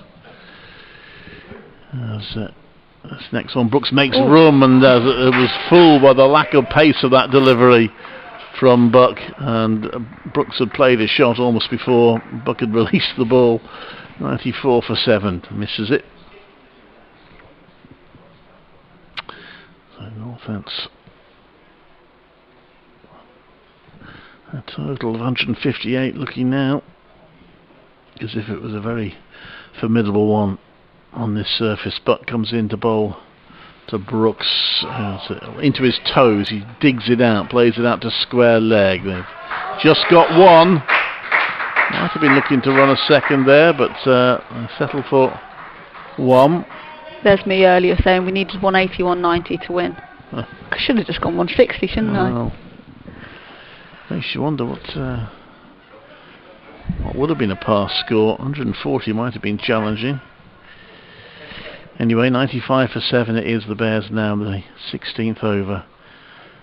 First target, I suppose, is at least to get to that 100, and there's a horrible swing and miss again. It's the change of pace from Buck, slower ball, and Stone was completely bamboozled by it. Got some good variations, Nathan Buck, and he executed those last couple very well. A slower ball, the old knuckle ball. He turns, I think, cricket school behind him. A couple of temporary press boxes up there. He comes in to bowl, and that wraps a Stone on the pads. And he thinks about a quick single. He sent back a really good over. Just 4 runs off it, and the bowler well on top there. 95 for 7. 4 overs to go. It's almost a formality now, or academic now, I should say, but 64 required for the record. Well, if the Bears went from here, who do you think would be in the interview with afterwards? Yeah. Henry Brooks. Yeah. Big High Kelly if he comes on again. Oh, absolutely, yeah, that's a thought. Yes. That time of the evening, isn't it? You're just thinking, who should we be having a chat to get their take on the game? So it's Brooks on strike. Oh, Lord, my goodness. He nearly hit the ball there. I'm very glad he didn't. That actually was reminiscent of that one with Luke Fletcher against Sam Hain at Edgbaston. And that was nearly the same. Thankfully, it was hit, a superb shot, by the way, from Brooks. Hit very hard. Thankfully, it just missed the bowler. That was very close. That could have been... It doesn't bear thinking about, does it? Gosh, he hit that very, very hard. Nick Cook was quite relieved as well. It's next one. That is a slow, one of those slow long hops that have become fashionable in one-day cricket, and it completely fooled Brooks. It took an age to get there. I was just thinking, I saw Nick Cook play an awful lot of cricket on this ground. I don't think he'd have fancied that in his playing days, and certainly not now he's in his 60s. Wouldn't fancy that. It's 99 for 7 as Glover comes into bowl, and that's a low full toss, and he's played it to long on, so at least the Bears have managed to bring up the 100 and avoided the ignominy of a double figure score.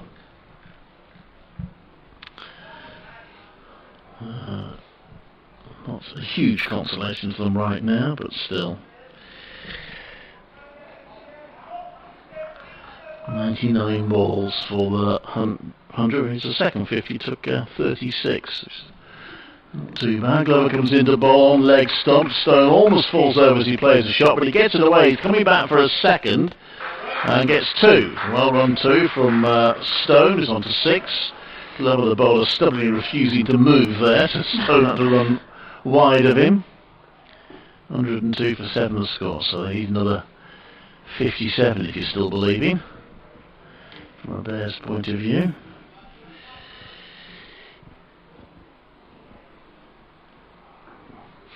And 20 balls to get them.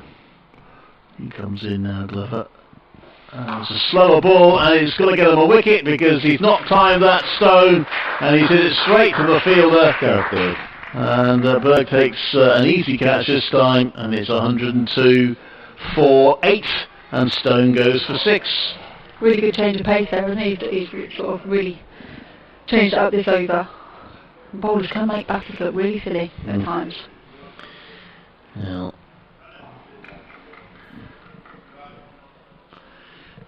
not much left then for the Bears, and they see, oh yeah, here he comes. He's the story then. Kelly the wicketkeeper. Vic Kelly, who's making his senior debut. Of course, cricket being cricket, they can't cope with new players in mid-season, so he hasn't got a squad number. Well, had a decent time behind the wicket. Took 2 stumpies. He did drop 1 catch. That was a relatively regulation one, but nonetheless kept wicket pretty well. Took those 2 stumpings, and it's a great experience for him. I'll never forget the occasion, will he? It's a shame he hasn't got the crowd cheering him on. I wonder whether the family have been allowed to come in and watch. Probably not, I suppose. It's a shame. I don't know. I'll just smuggle them in somewhere. Certainly in one of the grounds we've been to this season, we did see somebody from a neighbouring car park standing on a big pile of tarpaulins to have a look over the wall. Yeah, well, of course I was being at Bristol. We got the flats there, yes. Looking at the ground. So here's Kelly in his first ball, and he's played it quite nicely because that was a good ball from Glover. It rose at him, and he's just opened the face of the bat and run it down to third man for a single. That's not a bad first shot. 103 for 8 at the end of the 17th over. Well, when, as we hope he does, he makes his 100th Test appearance for England, you'll be able to say that you were there when it all started. Yeah. As I say, I was with Tim Bresnan. Yeah. I'm not sure I'll still be commentating when Kelly's at Bresnan's stage of the career, but yeah.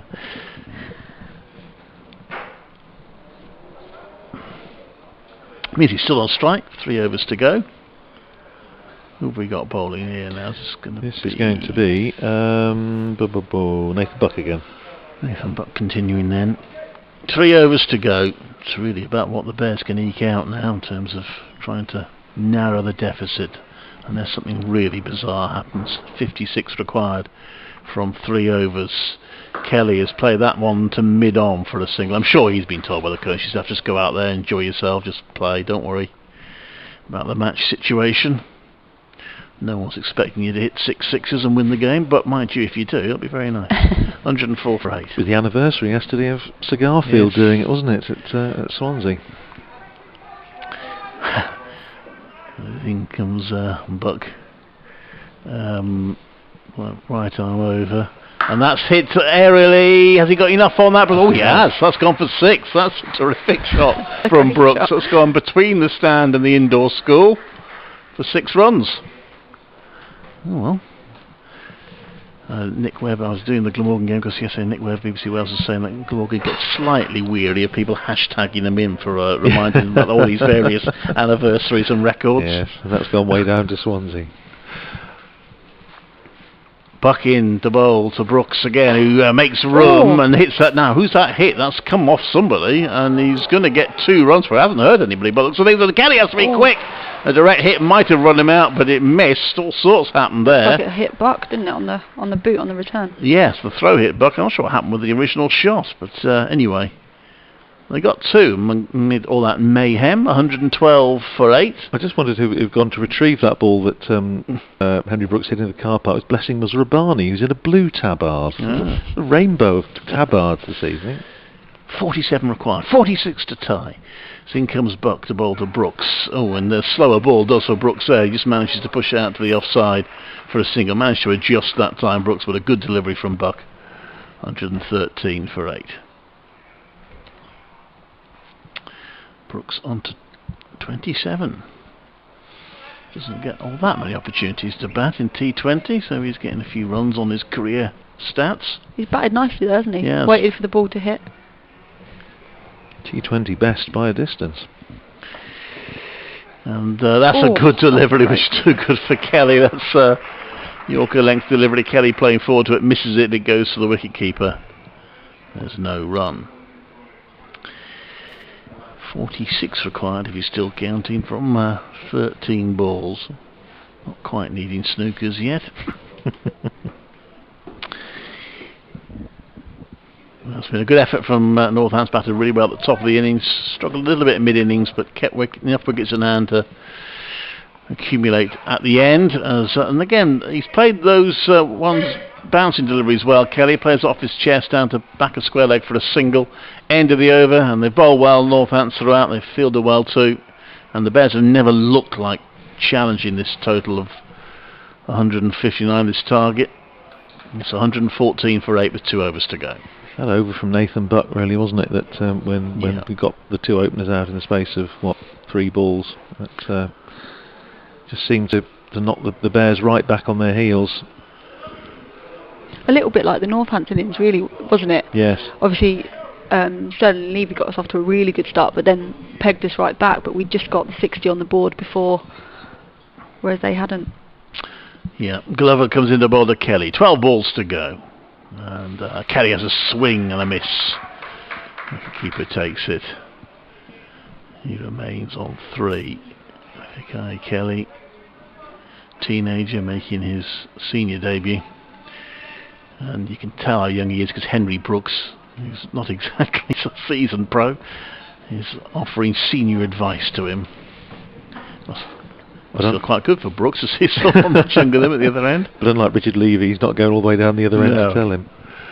Glover into ball, right arm over, and that's a slower ball, which Kelly spots and plays out to the leg side just for a single. And I'll take him to 4. Be nice if he could finish not out. 114 for 8, 115 for 8. I think we've timed this right. It's just starting to get a bit cool now, isn't it? It's just the dew's sort of settling a little bit. It's just quite chilly now. Got 10 balls to go if the innings lasts that long. Could be 2 balls, of course. 8 wickets down. But Glover sweeps his hair back from his fringe, comes into bowl. Field well spread out, but Brooks, it's a lowish full toss, didn't quite get that right, Glover. He's going to get away with it. Brooks can only manage 2 as he plays that onto the leg side. It's well fielded down there, and it's 2 more runs to Brooks, who is onto a rather useful 29 now, 117 for 8. 9 balls to go.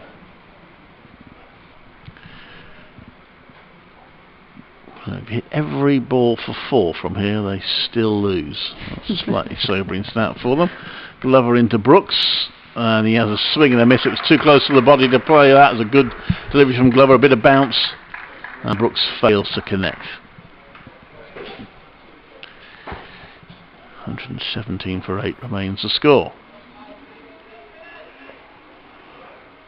He's one of the more chatty umpires, isn't he, Nick Cook? Oh yes, as he was as a player and a coach.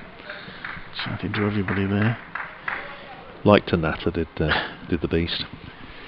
And he comes in to bowl. So low full toss again, and Brooks hasn't got hold of it. He's played it long on for a single, which takes him to 30.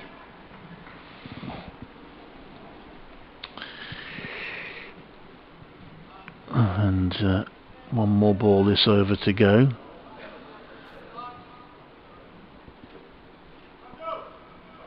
So unless this is hit,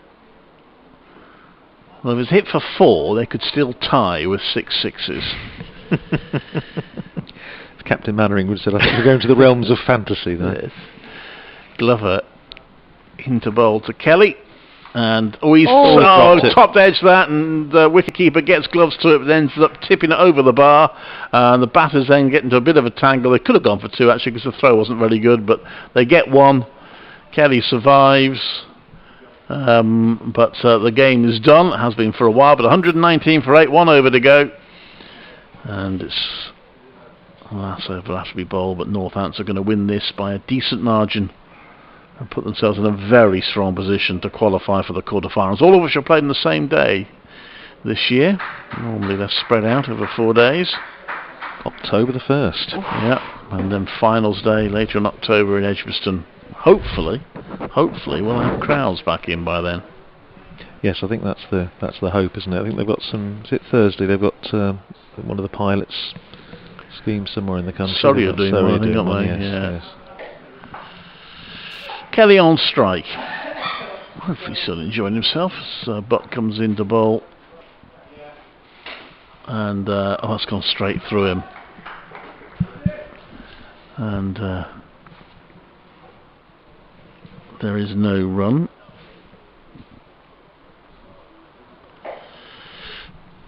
That's 119 for 8. So who's this? We got bowling now. Just trying to work.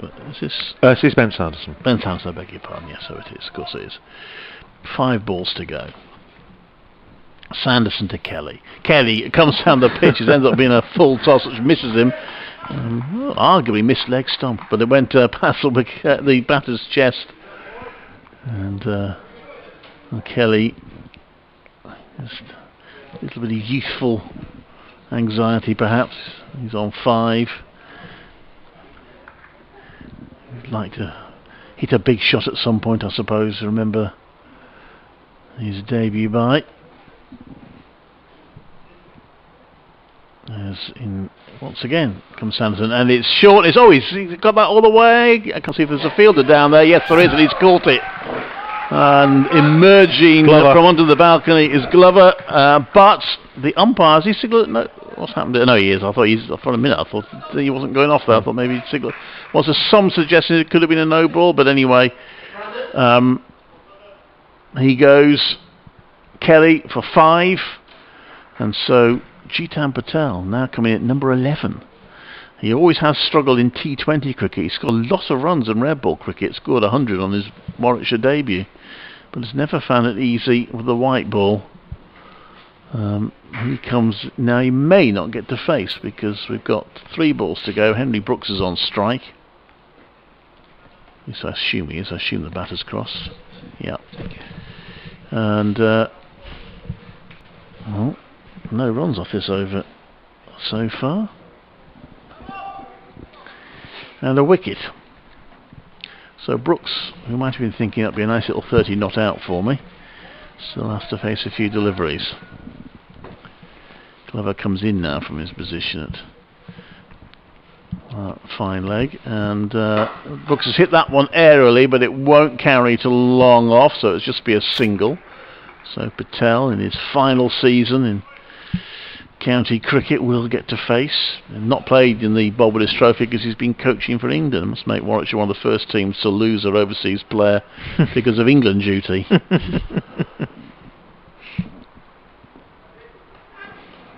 He surveys the field, and in comes Sanderson to Patel, who's hit that straight to a fielder. Chetan Patel, as he often does, manages to pick out the fielder, and he's out for a golden duck, and the Bears are bowled out for 120, and Northamptonshire Steelbacks have won comprehensively by 38 runs in the end. Really good performance, particularly in the field from Northampton. They were on top pretty much from start to finish in this Bears innings. Bears managed to offer a little bit of resistance to get some semblance of respectability, but Trish, it was always Northants who looked to have all the cards this innings. Yeah, definitely. You know, getting that start that we had puts the pressure straight on them. Then obviously we could see that it started getting a little bit harder out there to bat. Then we put that partnership on at the end, put the pressure straight back onto Warwickshire, and you know, yes, they had Pollock and Bell right at the top, but they never seemed to get going. And then from then on, it was just being pressure on them the whole way through. I think Northants boys have done really, really well, executed all disciplines, I think, to a really good standard all evening.